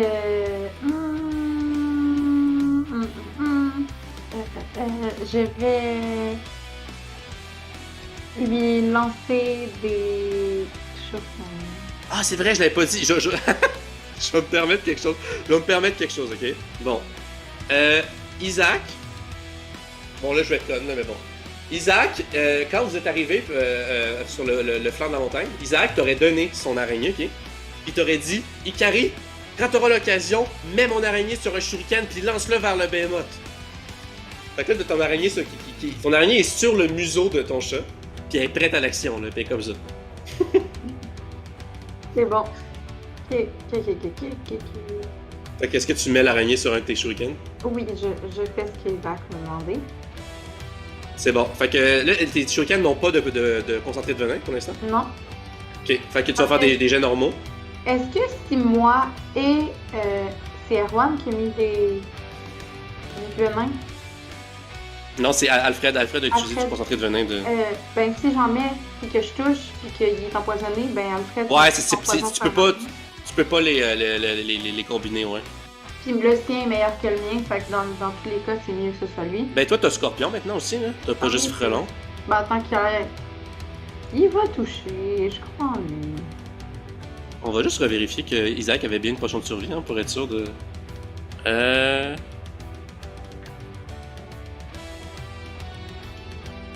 Y avait-tu une potion de survie? Vu qu'il est énorme, là, est-ce que mes shurikens peuvent toucher 2 fois avec le gun ricochet? Hey, tu sais quoi? Très bonne idée, je le permets. Point d'inspiration. Hey, Isaac a pas de potion de survie, hein, fait que laissez faire. On va enlever l'indication. Isaac son action à Isaac, ça aurait été de mettre l'araignée sur le museau du chien. Fait que Cyril peut modifier l'écriture, là. Parce qu'éventuellement, il va peut-être avoir d'autres personnages avec des potions de survie, fait que pas juste Ikari. C'est bon, fait que est-ce que tu mets est-ce que tu lances le shuriken avec l'araignée avec le gant de trajectoire ou le gant de ricochet? Ça change quelque chose. Ben, le gant de trajectoire a plus change de toucher. Ben, je vais faire avec le gun de trajectoire. Ok, ben commence avec le gant de trajectoire, tu vas avoir avantage pour ton jet. Je vais te dire si tu touches. Ok, parfait. Fait que ça va être plus ton bonus de maîtrise, plus ta dextérité. Puis tu le fais 2 fois avec avantage. Puis t'as crit du courage. Ah ouais, plus 1. Et compte le nombre de fois que tu utilises tes gants. Oh, n'oublie pas. Plus 3, plus 7. Fait que avantage plus 7. Ouais, c'est bon ça. Tu touches. Le shuriken, où est-ce que tu l'envoies?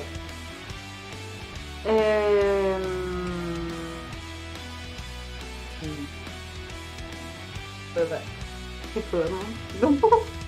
Il est bien trop gros. Comment je fais? Ben, je peux pas viser ses yeux, genre c'est bien trop haut.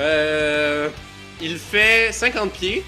Donc, mettons, ça serait au moins 40 pieds. C'est quoi la portée de tes shurikens? 20. Ça serait la portée avec des avantages, si tu veux viser les yeux. Fait que dans le fond, tu le touches de toute façon, fait que ouais, tu pourrais si tu veux. Mais fais-moi un autre geste si tu vises l'œil. Le geste est facile parce qu'il y a des immenses yeux. Veux-tu faire ça? Ouais, je vais viser les Fais-moi un jet de dextérité. Ou attends, veux-tu essayer avec le ricochet comme ça, c'est bang bang les 2 yeux? Oh oui! Ça fait-tu du sens? Ouais, ça va ça en ligne droite, est-ce que ça... Ouais, ça a peut-être pas de sens Parce que si finalement. tu pognes Ouais, un laisse faire. œil, il peut Ouais. peut-être ricocheter sa patte, mais tu sais, c'est comme. Ouais, je non. comprends. Non, ok. Sinon, c'est peut-être trop tu cheaté. l'as. là. Attends, est-ce que... C'est vrai que c'est des gros yeux, hein? Ça va pas lui crever les yeux, ça va juste lui faire genre un bobo dans l'œil. Une irritation, là. À moins que tu fasses juste te concentrer là-dessus, peut-être bien qu'à un moment donné, tu vas y péter l'œil, mais là. Fais-moi le dommage. Je vais voir selon le dommage, ok? C'est 1 des 4 plus Dex, right? Ouais.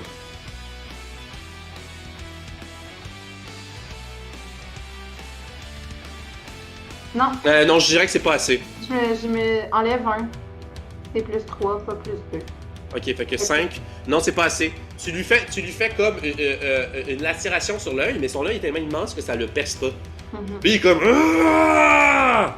Fait que là, fais-moi tes 2 jets pour ton ricochet. Est-ce que tu vises son autre œil? Ou tu vises le même œil? Je vise le même œil. Ok, c'est bon. Fait que ça va être plus facile avec le même œil. Puis tu vas pas ricocher sur une autre partie de son corps. Fait que fais-moi 2 autres jets. Puis là, tu lui fais 5 de dommages.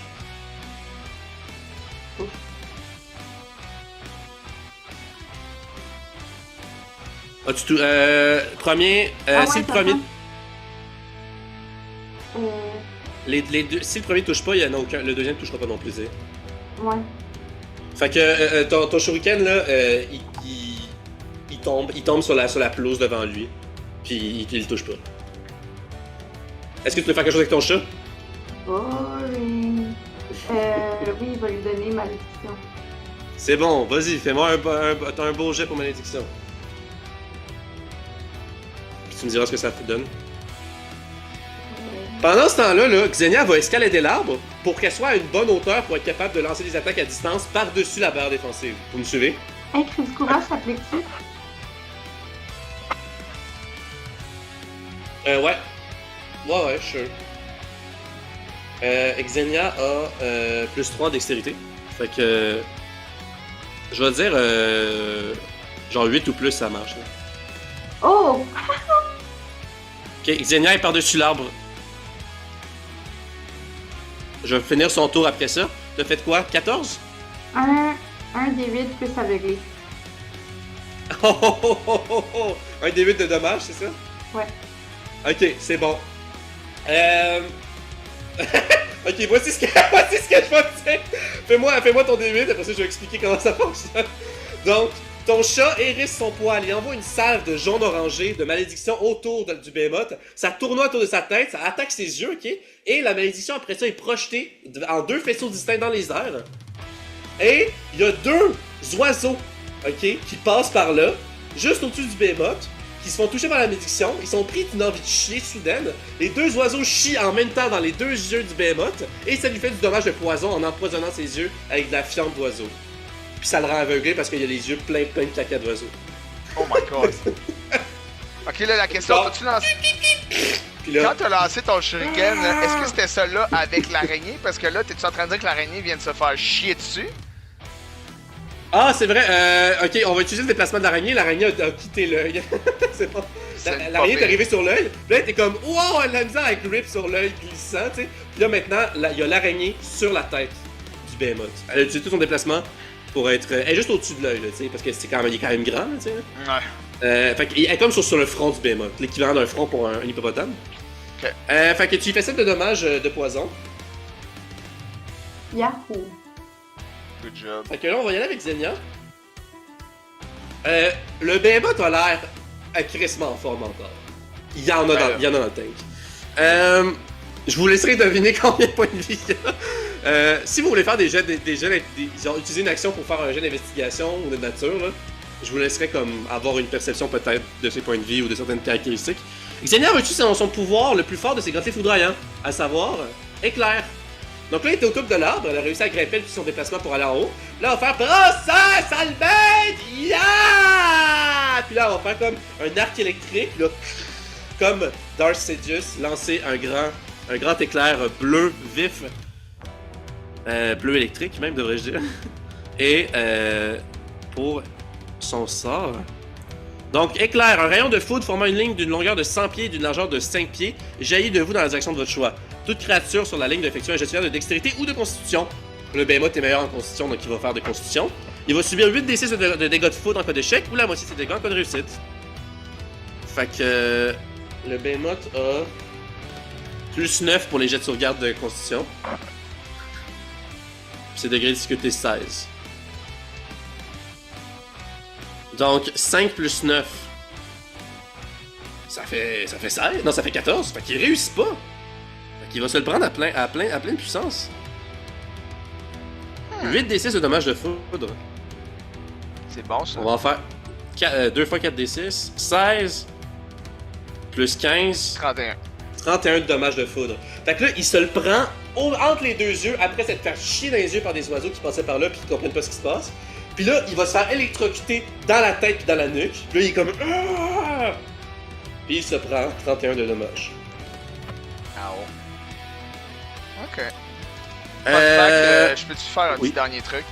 Parce Ouais, que vas-y. pourquoi, techniquement, il y a encore du mouvement. Vu qu'il est drunk puis qu'il a voulu parler à Ardashir, il va s'avancer un peu vers Ardashir. Vas-y, moi pendant ce temps, je vais déplacer Kubo puis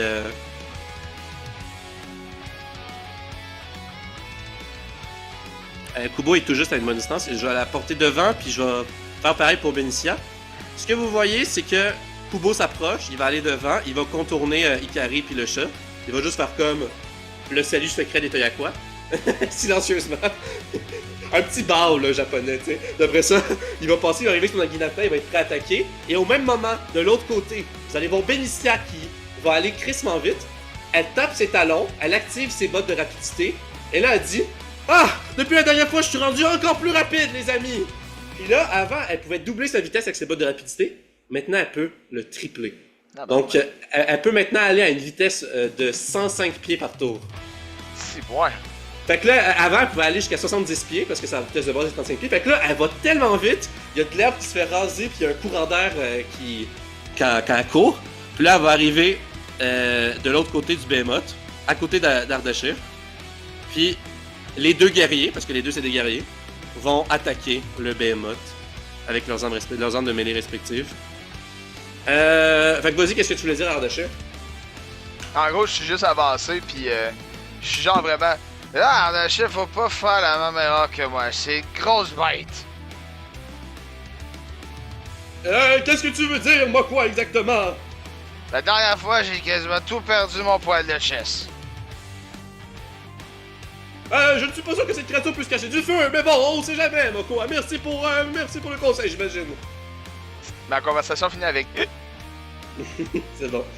Kubo a plus 5 à cause que tu es une renforcement musculaire. Il est entouré du cri du courage et également de les muscles un peu plus gonflés, un peu plus saillants. Et là, il est comme Ah, je ne suis pas fan de la magie, mais merci, Mokwa. Je me sens plus fort maintenant. Et là, il tient fermement son Naginata. Il peut effectuer 3 attaques de suite parce qu'il y a Fougue qui a une capacité de guerrier qui lui permet de faire une action supplémentaire. Et il y a une attaque supplémentaire à cause que c'est un guerrier. Fait qu'il peut faire 3 attaques de mêlée en un tour. Fait qu'il va faire 3 attaques de Naginata avec son plus 6 grâce au renforcement musculaire et au cri du courage. On va faire premièrement s'il touche. Ça touche. Ça touche. Ça touche. Il touche les 3 fois.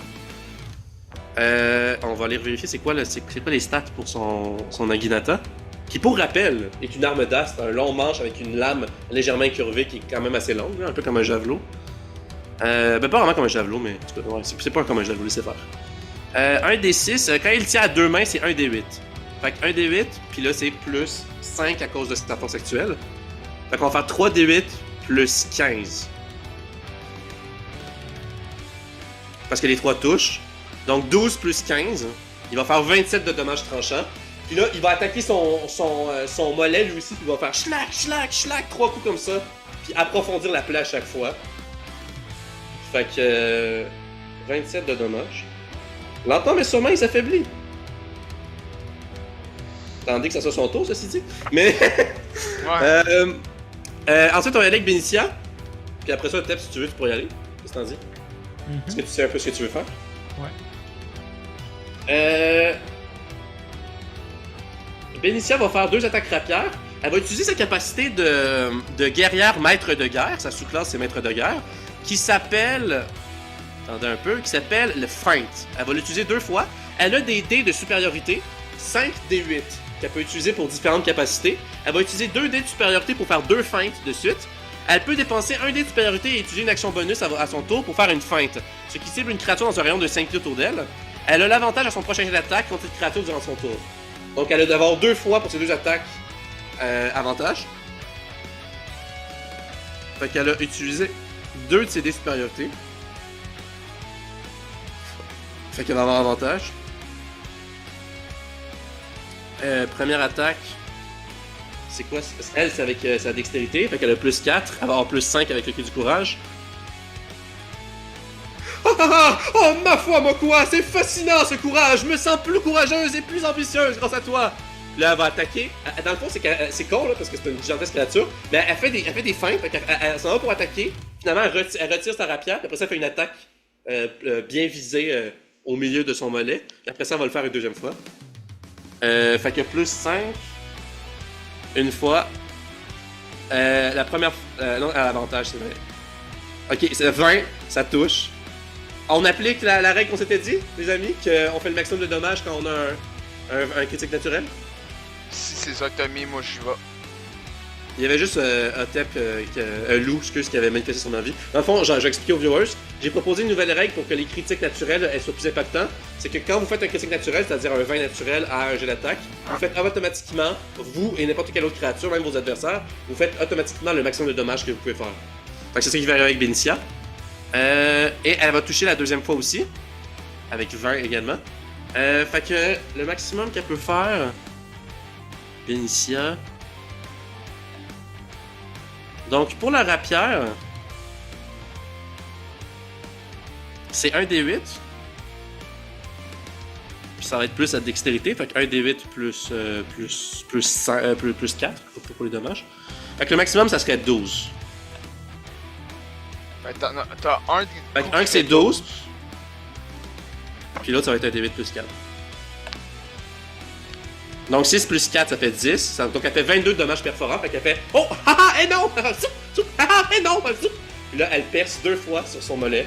Et elle lui fait. C'est quoi déjà? 6 ça fait 10. Elle fait 22 de dommages perforants. Là vous voyez que le Behemoth commence à faiblir. C'est les premiers signes de faiblesse qu'il montre. Ok? Il commence à un peu allaiter là. Qu'est-ce que tu veux faire, Otep? Ce sera ton tour.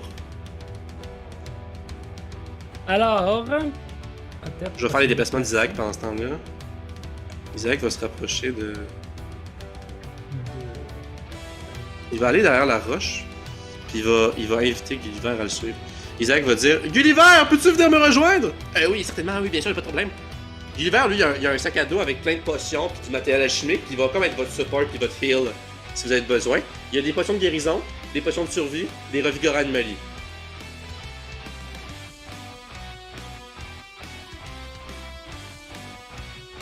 Ah oui, c'est vrai, l'araignée est sur le Behemoth. Vas-y, dis-moi ce que tu veux faire. Je vais la mettre juste derrière, tu sais. Juste ici, l'araignée. L'âme de la folie.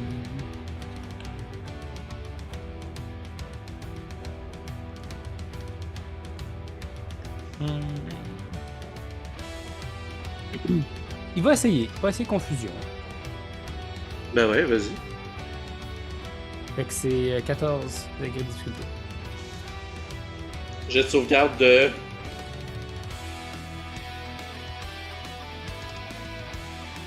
Pour Jet de sauvegarde de sagesse. Oui, sagesse. Ok, bon. Il y a 0 en sagesse.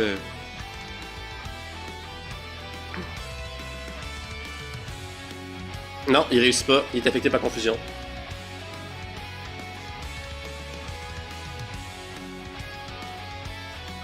Confusion 0. 1, pardon. La créature utilise tous ses mouvements pour se déplacer dans une direction aléatoire. Hey boy! Ok, c'est bon. Ce qui va se passer, c'est qu'il y a du monde dans le chemin, fait que je pense qu'il va les piétiner sur son chemin. Fait que je dirais que ça leur ferait du dommage, je sais pas ce que vous en pensez, ou ça serait l'action bousculée. Il est immense, là, je rappelle. Je pense comme- que tu ferais du nom. Ok, fait que fais-moi un D8. 1, 2, 3. Oh, il s'éloigne. Parfait. Ok, c'est bon, parfait. Fait qu'il Puis recule, en fait. de combien? Tous ses mouvements. Tout ce qui est possible de faire, il s'en va par là. Ok, c'est bon. Bon, ok, juste avant que tu fasses confusion. Je vais utiliser une action légendaire du Behemoth, après ça, je vais faire confusion. Est-ce que ça te choque? Ben, ça dépend c'est quoi l'action légendaire. Il veut il va essayer d'attaquer la barrière. Ah, ça me dérange pas. Ok, bon. Fait que là, il va utiliser une action légendaire pour faire une attaque de mêlée. Il va utiliser l'attaque morsure sur la barrière pour essayer de détruire la barrière. Il est devant, il a comme le nez collé, puis il est comme. Ah! Puis il comprend pas, puis il essaie de passer au travers parce que c'est translucide, un peu comme un oiseau qui essaie de foncer dans une fenêtre. Puis là, ben, il va faire une attaque morsure pour essayer d'attaquer la. Donc l'attaque morsure, puis après ça, il va avoir confusion. Fait que là, pendant qu'il fait ça, là, le faisceau d'énergie grise moyen se dirige là, lentement mais sûrement vers son crâne. Morsure, c'est...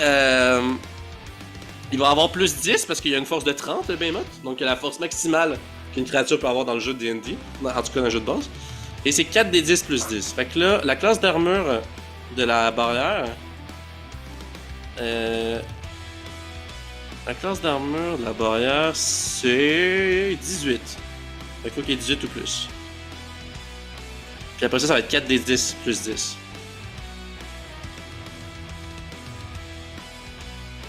Il touche pas! Il y a eu 17. Fait que là, il arrive, Oh, ouais. et là, il ouvre sa grande gueule. Ceux qui sont à côté, donc Ardashir, Benicia, Kubo, puis même Ikari, là, et aussi de l'araignée, là, vous sentez son haleine putride de végétation et d'animaux qu'il a mangé. Et là, il fait ah! Puis là, il s'en va pour mordre la barrière comme par le dessus, genre la grignoter. Il force avec ses grosses dents, puis il réussit pas à percer la défense de la barrière. Puis ça lui fait aucun dommage. Et là, après ça, il se prend l'énergie grise de l'ordre de la folie. Il se prend confusion. Puis là, à son prochain tour, il va reculer par derrière. C'est tous ses déplacements, c'est ça? Tout, c'est des... Comme j'ai dit, je le ferai pas sortir de la map, fait que je vais juste l'amener à l'extrémité. On va le faire tout de suite, là, tant qu'à là. Tiens, on va tasser ça. Fait qu'il a utilisé une de ses actions légendaires. Fait que, je sais pas si vous avez remarqué, là, la zone où est-ce qu'il est, j'ai mis la... J'ai mis que ça était Techniquement, est-ce piétiné. que ça donne une attaque d'opportunité à tout le monde? Ah, damn! Parce que I là, t'as guess, hein. Ardashir, Benicia puis Kubo qui sont très engagés avec lui. I Puis guess, il se I pousse. guess. On va y aller avec ça. Ça, Ok, c'est on- méta, mais ça ferait du sens. Là. Lui, il est comme, ah, il s'en va par en arrière. Ils sont comme, non! Ben ouais, vas-y, on va y aller avec plus 4 pour Ardashir avec son point américain. Otep fait pas de dégâts. J'aurais ça, pu la les écraser ou lui faire des attaques d'opportunité. Ok, Ardashir le touche pas. Pendant qu'il recule, Ardashir est comme ah voyons! Puis là il frappe, mais il se prend trop en retard, fait que ça fonctionne pas. Benicia va le faire une fois. Ils ont juste une seule attaque, hein. Ça on l'avait vérifié l'autre Ouais. fois. Plus 5 Une pour attaque. Benicia. Benicia va toucher. Puis ensuite une pour Kubo. Kubo, ça va être. Toujours avec cri du courage, bien plus sûr. 5. Plus 6 donc, ouais. Pour Kubo. Kubo touche. Benicia puis Kubo touche. Ok, on va y aller avec Benicia. Benicia, on sait que c'est 1 D8 plus sa dextérité. Donc 4. 1 D8, ouais, c'est ça. Fait que 6 plus 4, ça fait 10. Puis pour Kubo, c'est aussi un D8, puis ça va être plus sa force. Fait qu'un D8 plus 6, je pense. Ouais, un D8 plus 6. Donc 10 plus 8, 18 de dommages en tout. Fait que là, pendant qu'il recule, elle fait hey, ya! Super rapidement, puis là, Kubo est comme haha! Puis là, il fait une autre attaque. Fait que là, ça lui fait 18 de dommages. Fait que voilà. On va quand même. Là, on va continuer votre tour, là, même si le tour du Behemoth a déjà été fait. Là, c'est un peu bizarre. Là. C'était pas une temporalité fonctionnelle, mais bon, c'est pas grave. Il reste le tour. Veux-tu y aller, Otep, vu que t'as juste fait ton nom?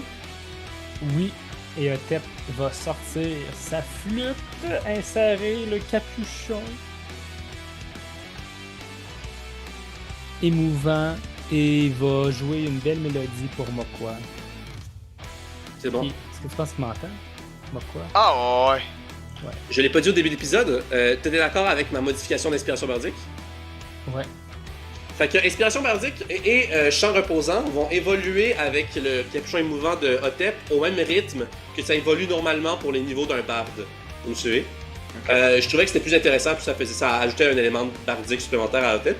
Fait que ça veut dire que depuis le niveau 5, on aurait dû faire que c'est plus un D6 qui donne pour Inspiration bardique, mais un D8. Fait que t'as un D8 que tu peux utiliser quand tu veux, Mokwa. Ok, je vais me l'écrire. Fait que c'est ça.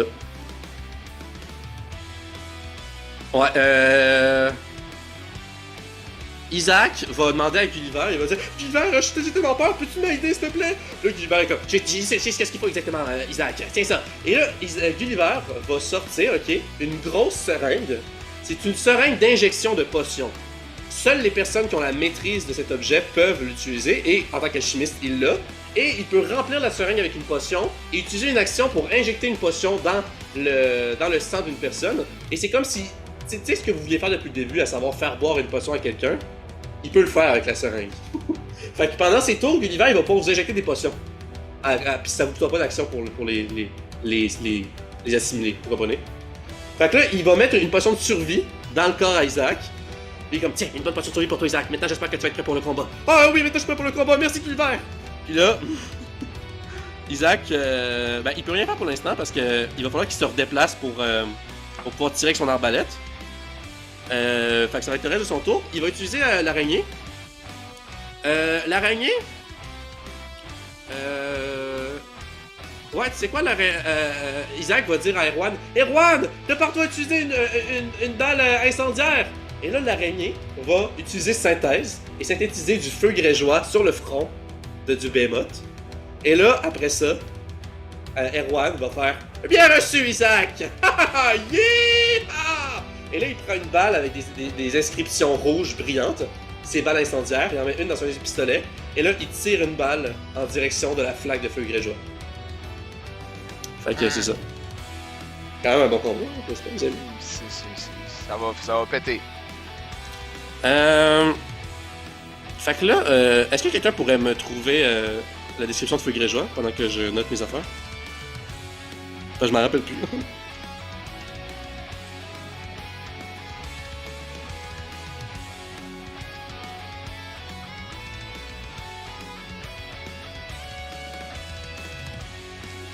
Ardaché aussi. Actuellement, c'est 2d6 de dégâts pour les dégâts de feu. Ça se fait sur 2 tours. Premier, c'est 2d6. Deuxième, c'est 1d6. Après ça, 7 ans.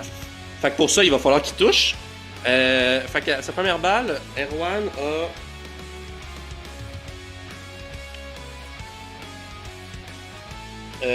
plus 5, donc plus 6 en ce moment. En dextérité. Mais il n'y a pas une autre, il n'y a pas une capacité quand même pratique, me semble. Attendez, je vais aller checker ça. Il me semble qu'il y a une capacité là. Style de combat archerie, vous obtenez un bonus de plus 2 au jeu d'attaque avec une arme de distance. Puis de base, il y a plus 5 parce qu'il y a 20 en dextérité. Fait qu'il y aura plus 7 avec cri du courage plus 8 avec le bonus de maîtrise plus 12.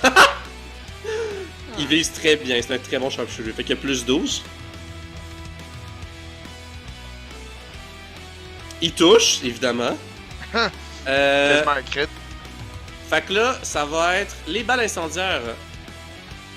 Ça fait 1 des 10 comme une balle normale et plus 4 de dommages de feu. Plus ça va être un D6 en plus du feu grégeois. 2 des 6, c'est ça. Fait que 1 des 10.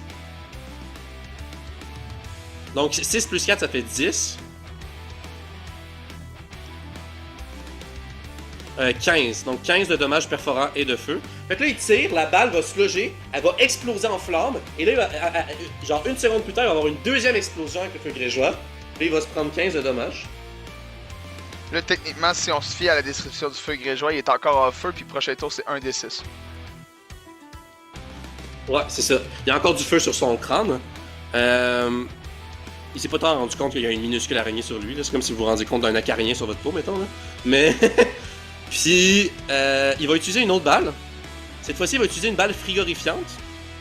Donc, la balle frigorifiante, ça fait 1 des 10 plus 1 de dommage de froid et moins 15 de pieds à sa vitesse. Si ça touche. Mais il y a plus 12, hein, on rappelle. Il touche. Donc, 1 des 10 plus 1. 10, bravo. 11. Il fait 11 de dommages de plus. Est-ce que quelqu'un peut noter que... quelqu'un peut noter à quelque part que le Behemoth a moins 15 de vitesse maintenant? Donc là, cette fois-ci, il vise son museau. Là, son museau commence à être gelé. Puis là, ça le ralentit un peu. Puis il va avoir moins 15 à sa vitesse de déplacement. Oh, ouais. Ouais. Ça marcherait sur lui pareil.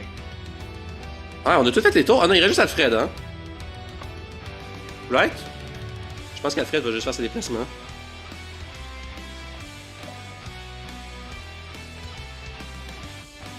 Ouais, Alfred va juste utiliser ses déplacements pour se cacher derrière l'arbre. Ah bah en fait, il va être capable. Fait qu'il va tirer 2 fléchettes.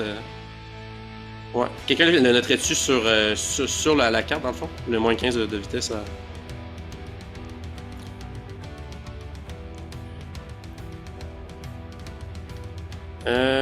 Il va falloir qu'il se rappelle. Là, ça c'est un buisson. Là. Non, c'est un buisson, c'est un arbre. C'est un arbre, ça.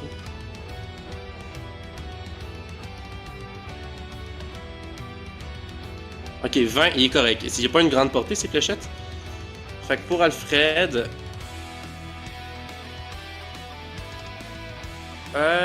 il va faire... Il y a plus 1, donc en tout, il y aura plus 2. À plus 3, donc plus 5. Ça va être 1 des 4 plus 1.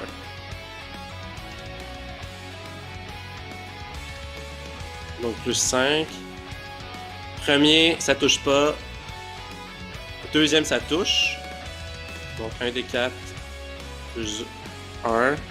Il fait 3 de dommages, mais là, il va l'empoisonner. On va voir s'il va l'empoisonner. Sarah, tu as la description du concentré de venin de scorpion. Peux-tu nous lire la description, s'il te plaît? Ouais, je j'approuve. Bon, Alfred, vous vous en doutez, c'est le moins gros heavy hitter qu'il y a ici. Là. Il fait pas beaucoup de dommages, mais là, il va essayer de l'empoisonner. Venin frelon. Scorpion. Je l'ai pas. Je pense pas l'avoir. Pourriez-vous aller checker dans le chaudron d'or? Ah non, vous n'avez pas de description, hein, on va laisser faire. Ok. Bah, attends un peu, là, je l'ai ici. C'est comme ça Donc- que Behemoth. B-E-H-E-M-O-T-H. Ouais. Donc, c'est 4d4 plus 4. Puis il fait juste gestionnaire de constitution de 14. Il y a plus 9 pour les gestionnaires de constitution. 4d4 plus 4.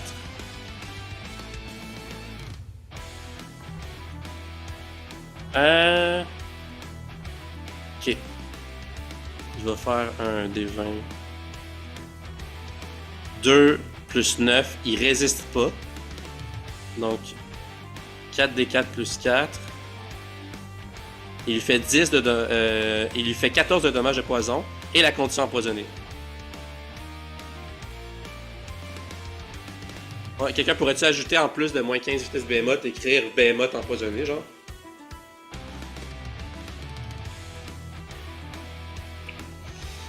Fait que là, il se prend un tout petit dard sur la rotule. Puis là, il se sent infecté par le concentré de venin de scorpion. Et là, il y a des avantages à ses affaires. Fait que c'est la fin de votre tour. Le tour du Behemoth a été fait. Mais, qu'est-ce que... Attention, qu'est-ce que vous n'entendez pas et qu'est-ce que vous ne voyez pas? À ce moment-là, les amis. Un deuxième Behemoth. Qui tombe du ciel par-dessus, il s'empile, là, comme les éléphants sur les tortues là, chez les autochtones. Genre. Attendez un peu. Faut juste que je trouve la bonne musique. Ok. Alors, Mais non. vous voyez arriver à ce moment-là une grande carriole en forme de chapiteau. En fait, il y a 6 carrioles qui se suivent les uns aux autres, tirées par plusieurs chevaux, avec des motifs jaunes et rouges. Et vous voyez sortir de la carriole les 4 artistes forts, à plus Turlupin, plus le présentateur Jules, donc 6 membres, les 6 membres principaux du cirque de Ganon. Et là, il est comme le cirque de Ganon est en tournée dans tout Britoria! Mais bon, j'imagine qu'on peut faire une pause pour aider nos amis défenseurs pour vaincre cette sale chipie! Puis là, il commence à faire des acrobaties avec ses artistes. Puis il dit, nous sommes là pour vous prêter main forte, les amis! Charles, c'était une joke. C'était une joke pour la musique. Alors! Oh my God! Vous avez- Que j'ai fait! C'est quoi point d'inspiration? Quoi pour moi? Ouais!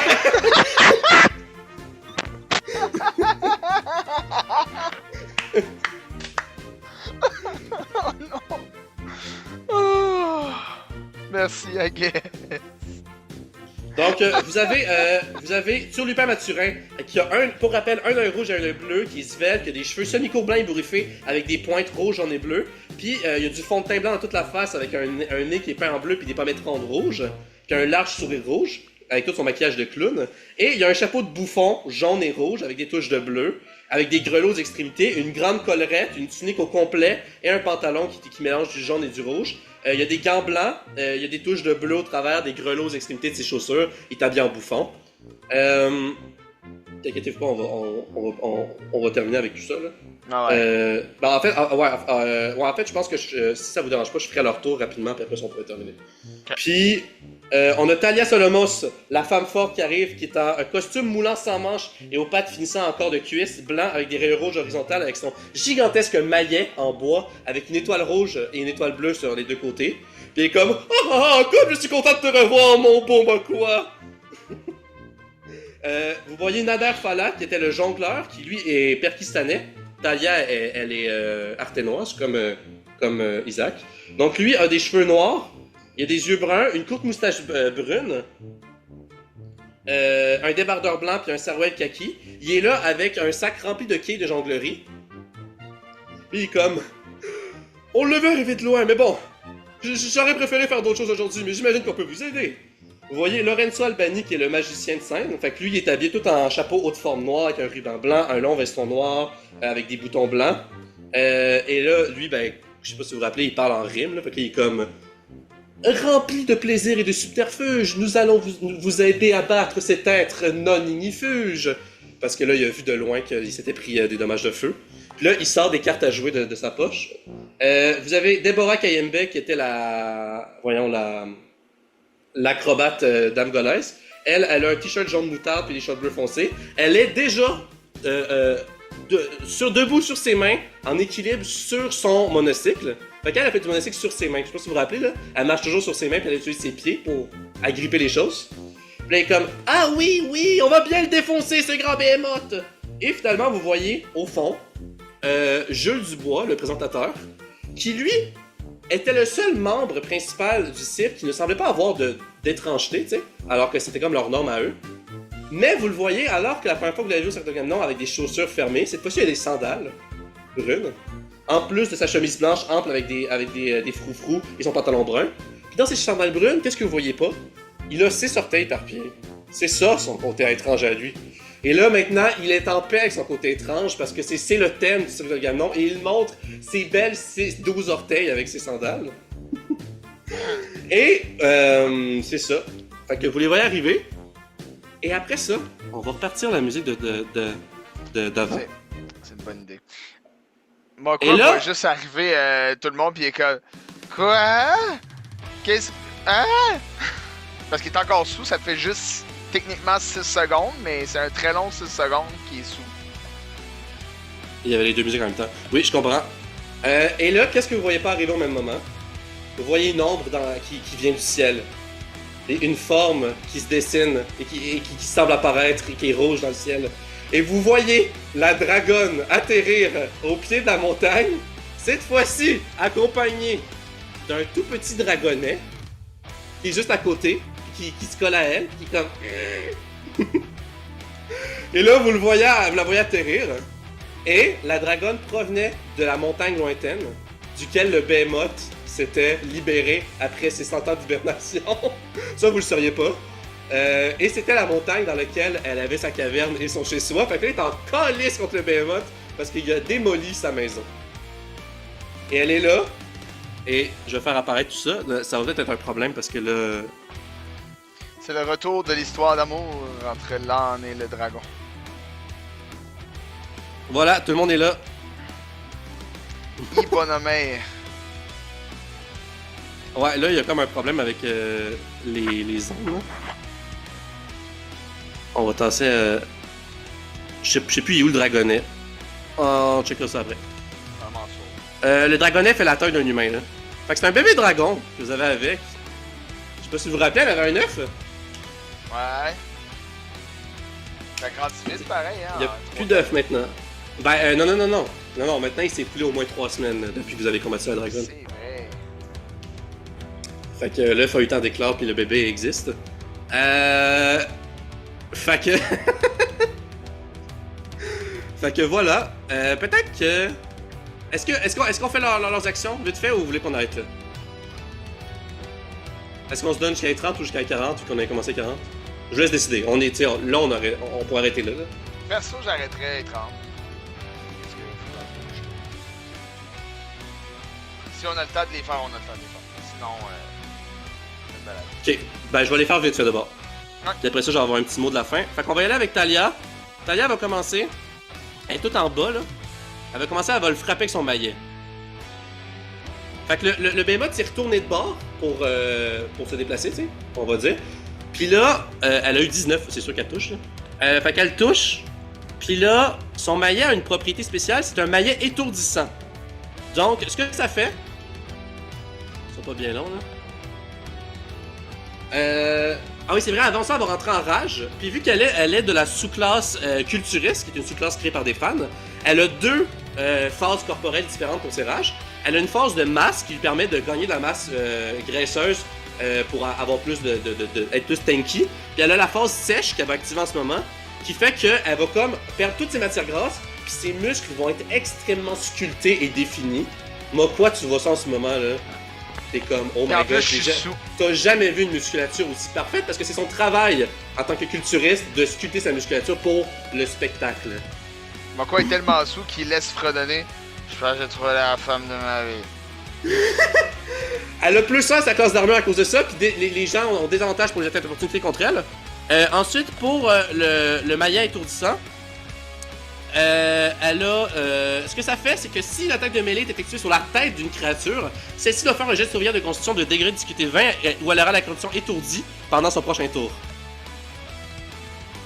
Fait que. On va y aller avec. Il y a plus 9. 4 plus 9. Il va pas résister. Fait qu'il va avoir la condition étourdie. Puis. Il faut qu'elle sache que c'est à touche en premier, excusez. Là. 10, puis Talia.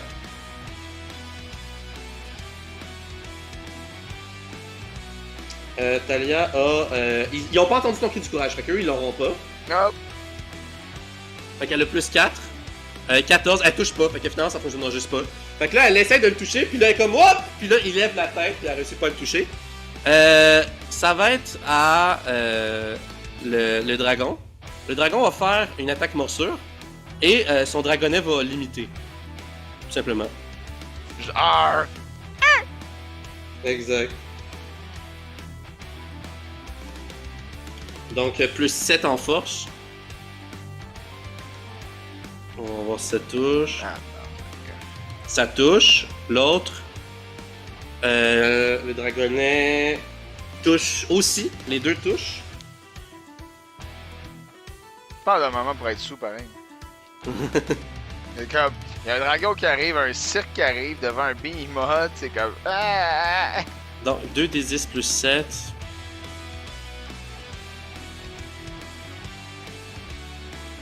Ouais, on va être trop tête, fait que je finirai pas les tours de tout le monde.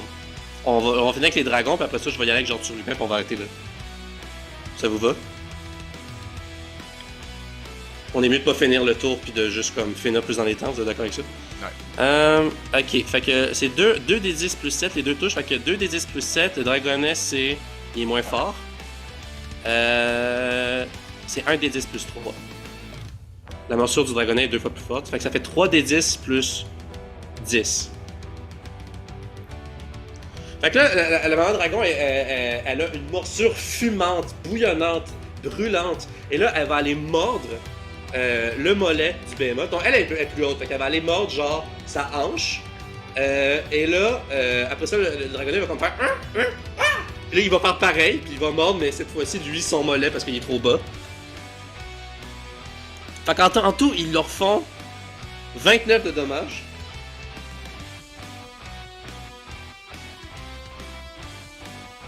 Puis, on va finir avec Turlupin. Turlupin, on le voit pas, il était quelque part, là. Mais en tout cas, je réglerai ça au prochain épisode. Son ornithorynque de l'étrangeté va...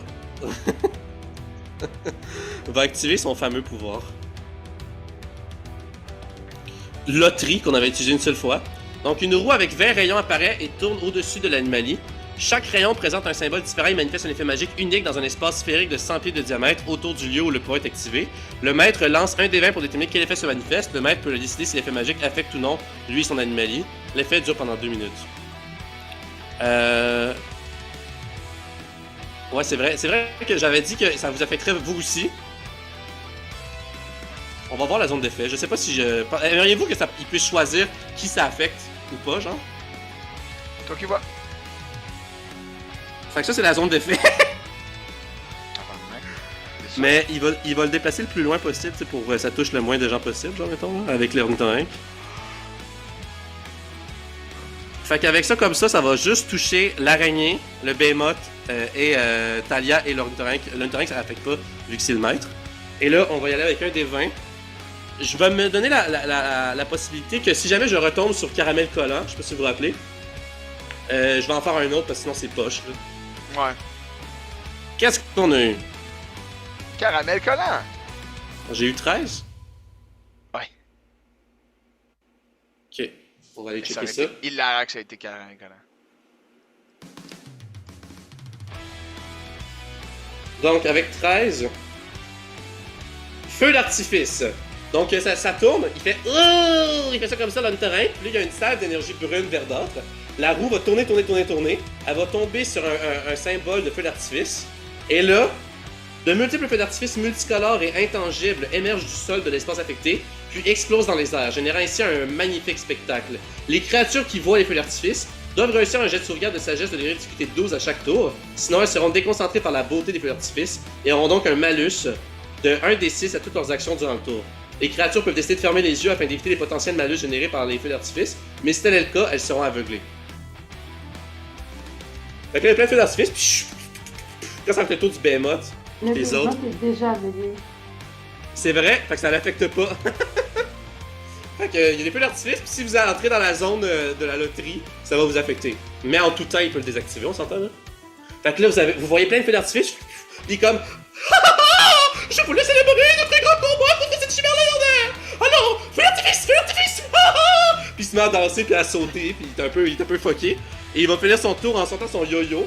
Un yo-yo avec des étoiles, avec des bonhommes sourires de chaque côté, bleu et rouge. Il va faire de la jonglerie avec le yo-yo, puis faire une attaque yo-yo sur le behemoth. Puis ça va être la fin du tour de Tulipin, puis on va arrêter l'après. Fait que je sais pas si vous vous rappelez, il se bat avec un yo-yo, là, des fois, là. Il va avoir plus 7 au toucher, puis après ça va être 1d6 plus 3. Ah, je vois plus. Chris, elle est où, là? 15? Il touche pas. Ben, Fait que- c'est 15, mais y a-tu des bonus? Non. Oui, je les ai comptés.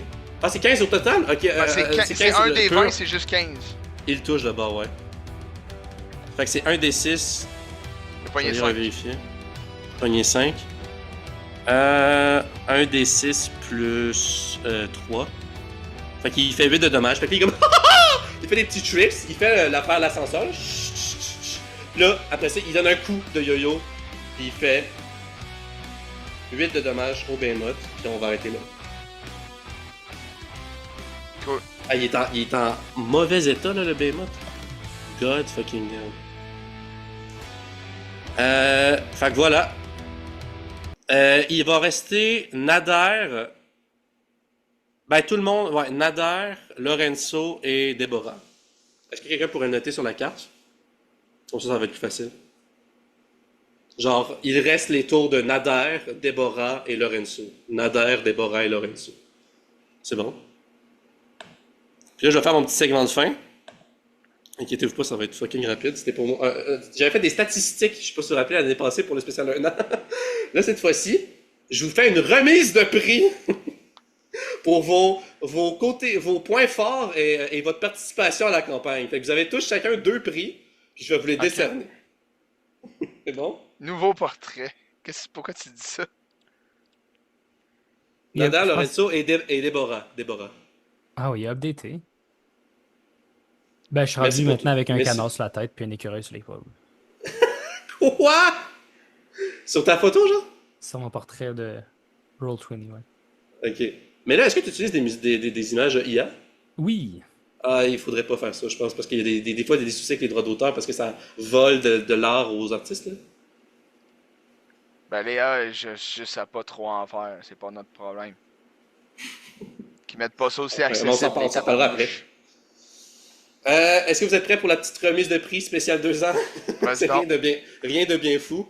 Alors, pour le prix du joueur le plus connaisseur et le plus instruit de sa fiche de personnage et des règles de Donjons & Dragons en général, Mathieu Jean! Yay! Je considère que t'es la personne qui maîtrise le mieux les règles de base et qui se rappelle le mieux de sa fiche. Là.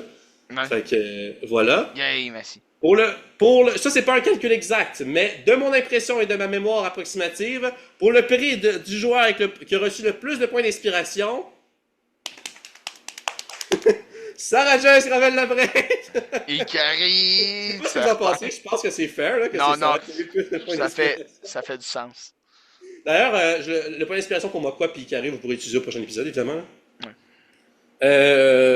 C'est ça. D'ailleurs, aussi, si vous voulez, vous pourrez contrôler des PNJ pour les prochains épisodes, comme on avait fait avec d'autres combats parce qu'il y a beaucoup de personnages. Bon, je continue la remise de prix. Pour le personnage le plus drôle, Lou Félix la rivière. Certain. Je considère que Hotep est le personnage joueur le plus drôle. C'est ce qui met de la vie, ça n'a pas de sens. C'est malade. Pour le prix du joueur le plus participatif et le plus meublant dans les moments de silence, devinez? Hotep. Ah, moi j'avais dit Moment Mathieu de Jean. silence. Mathieu. Ah, oui. moi j'aurais dit Lou. Ah non, moi j'aurais dit toi. Même on peut réécouter cet épisode-là, c'est toi qui meuble le plus. Euh, pour le prix de la meilleure voix de personnage joueur, Lou Félix Larivière! Certainement. Avec Hotep. Un peu lié aussi à l'hilarité puis le côté drôle de Hotep. Et pour le prix de la joueuse, ah ben je l'ai spoilé, fuck lui. Pour le prix du joueur, hein, on n'a rien entendu, avec l'horaire le plus flexible pour organiser et participer au tournage, Sarah Joyce Gravel-Labrec. Et j'improvise, pour le prix du meilleur maître de jeu, Charles-Antoine Rush Craig. Stage! Non, c'est ok, j'ai. Ah, Chris, j'allais dire dans la campagne, vu que je suis le seul Ah, maître de ok, jeu. ben là, fallait que tu précises. Fait que voilà, c'était votre petite remise de C'est prix. Soyez-en fiers, soyez-en fiers. Nice! Fait que merci pour toutes vos... vous avez tous des forces et des faiblesses, puis vous avez tous des qualités et des défauts, puis merci pour vos qualités respectives que je viens de mettre en lumière. Fait que voilà, avez-vous des mots de la fin par rapport à cet épisode? Parce que je vous ai fait une... L'épisode 2 ans, c'est de se battre contre une chimère surpuissante, que vous êtes en train de dominer en ce moment par ailleurs. Faut jamais sous-estimer la force du nombre, hein? Surtout les affaires qui... comme la confusion ou des choses qui rendent aveugle, là. Je vais le faire avec la voix de Mokwa parce que c'est plus intéressant. Puis surtout pour que ça fitte avec l'actuel. Ouais! C'est tout. Ok. Rien à dire les autres? Est-ce que vous êtes surpris? On n'a pas fini. En effet. Comme quoi, c'était Voilà, pas assez un belle dragon. note. C'était pas assez un dragon. Trouvez-vous quand même que le tour est allé rapidement? C'était pas si pire. C'était pas si pire. Il y a eu beaucoup de stocks, c'est qu'il y en a beaucoup. Ouais, c'est ça. Mais j'ai beaucoup fait de préparation. On a presque fait un tour entier avec les autres joueurs. Puis on devrait pouvoir s'enclencher 2, je pense, dans le prochain épisode, vu qu'on n'aura pas les 50 premières minutes qui ont été du build-up, là, tu sais. Ouais. Fait que probablement que 2 tours, ça serait un bon objectif pour le prochain épisode. Fait que, ben, c'est ça. Après ça, je vous le promets pour de vrai, puis je vous mens pas, ça va être la fin de Britoria. Je voulais un autre combat. T'sais, on avait le combat au trône avec la cour royale, puis Morgane. Là, je voulais réunir les défenseurs, ramener le cercle de Ganon, puis ramener la dragonne et son dragonnet. Fait que c'est ça. Cool. Fait que voilà, merci d'avoir écouté. Et à bientôt pour l'épisode 49 d'Animali. Bye bye tout le monde. À la prochaine. Ciao!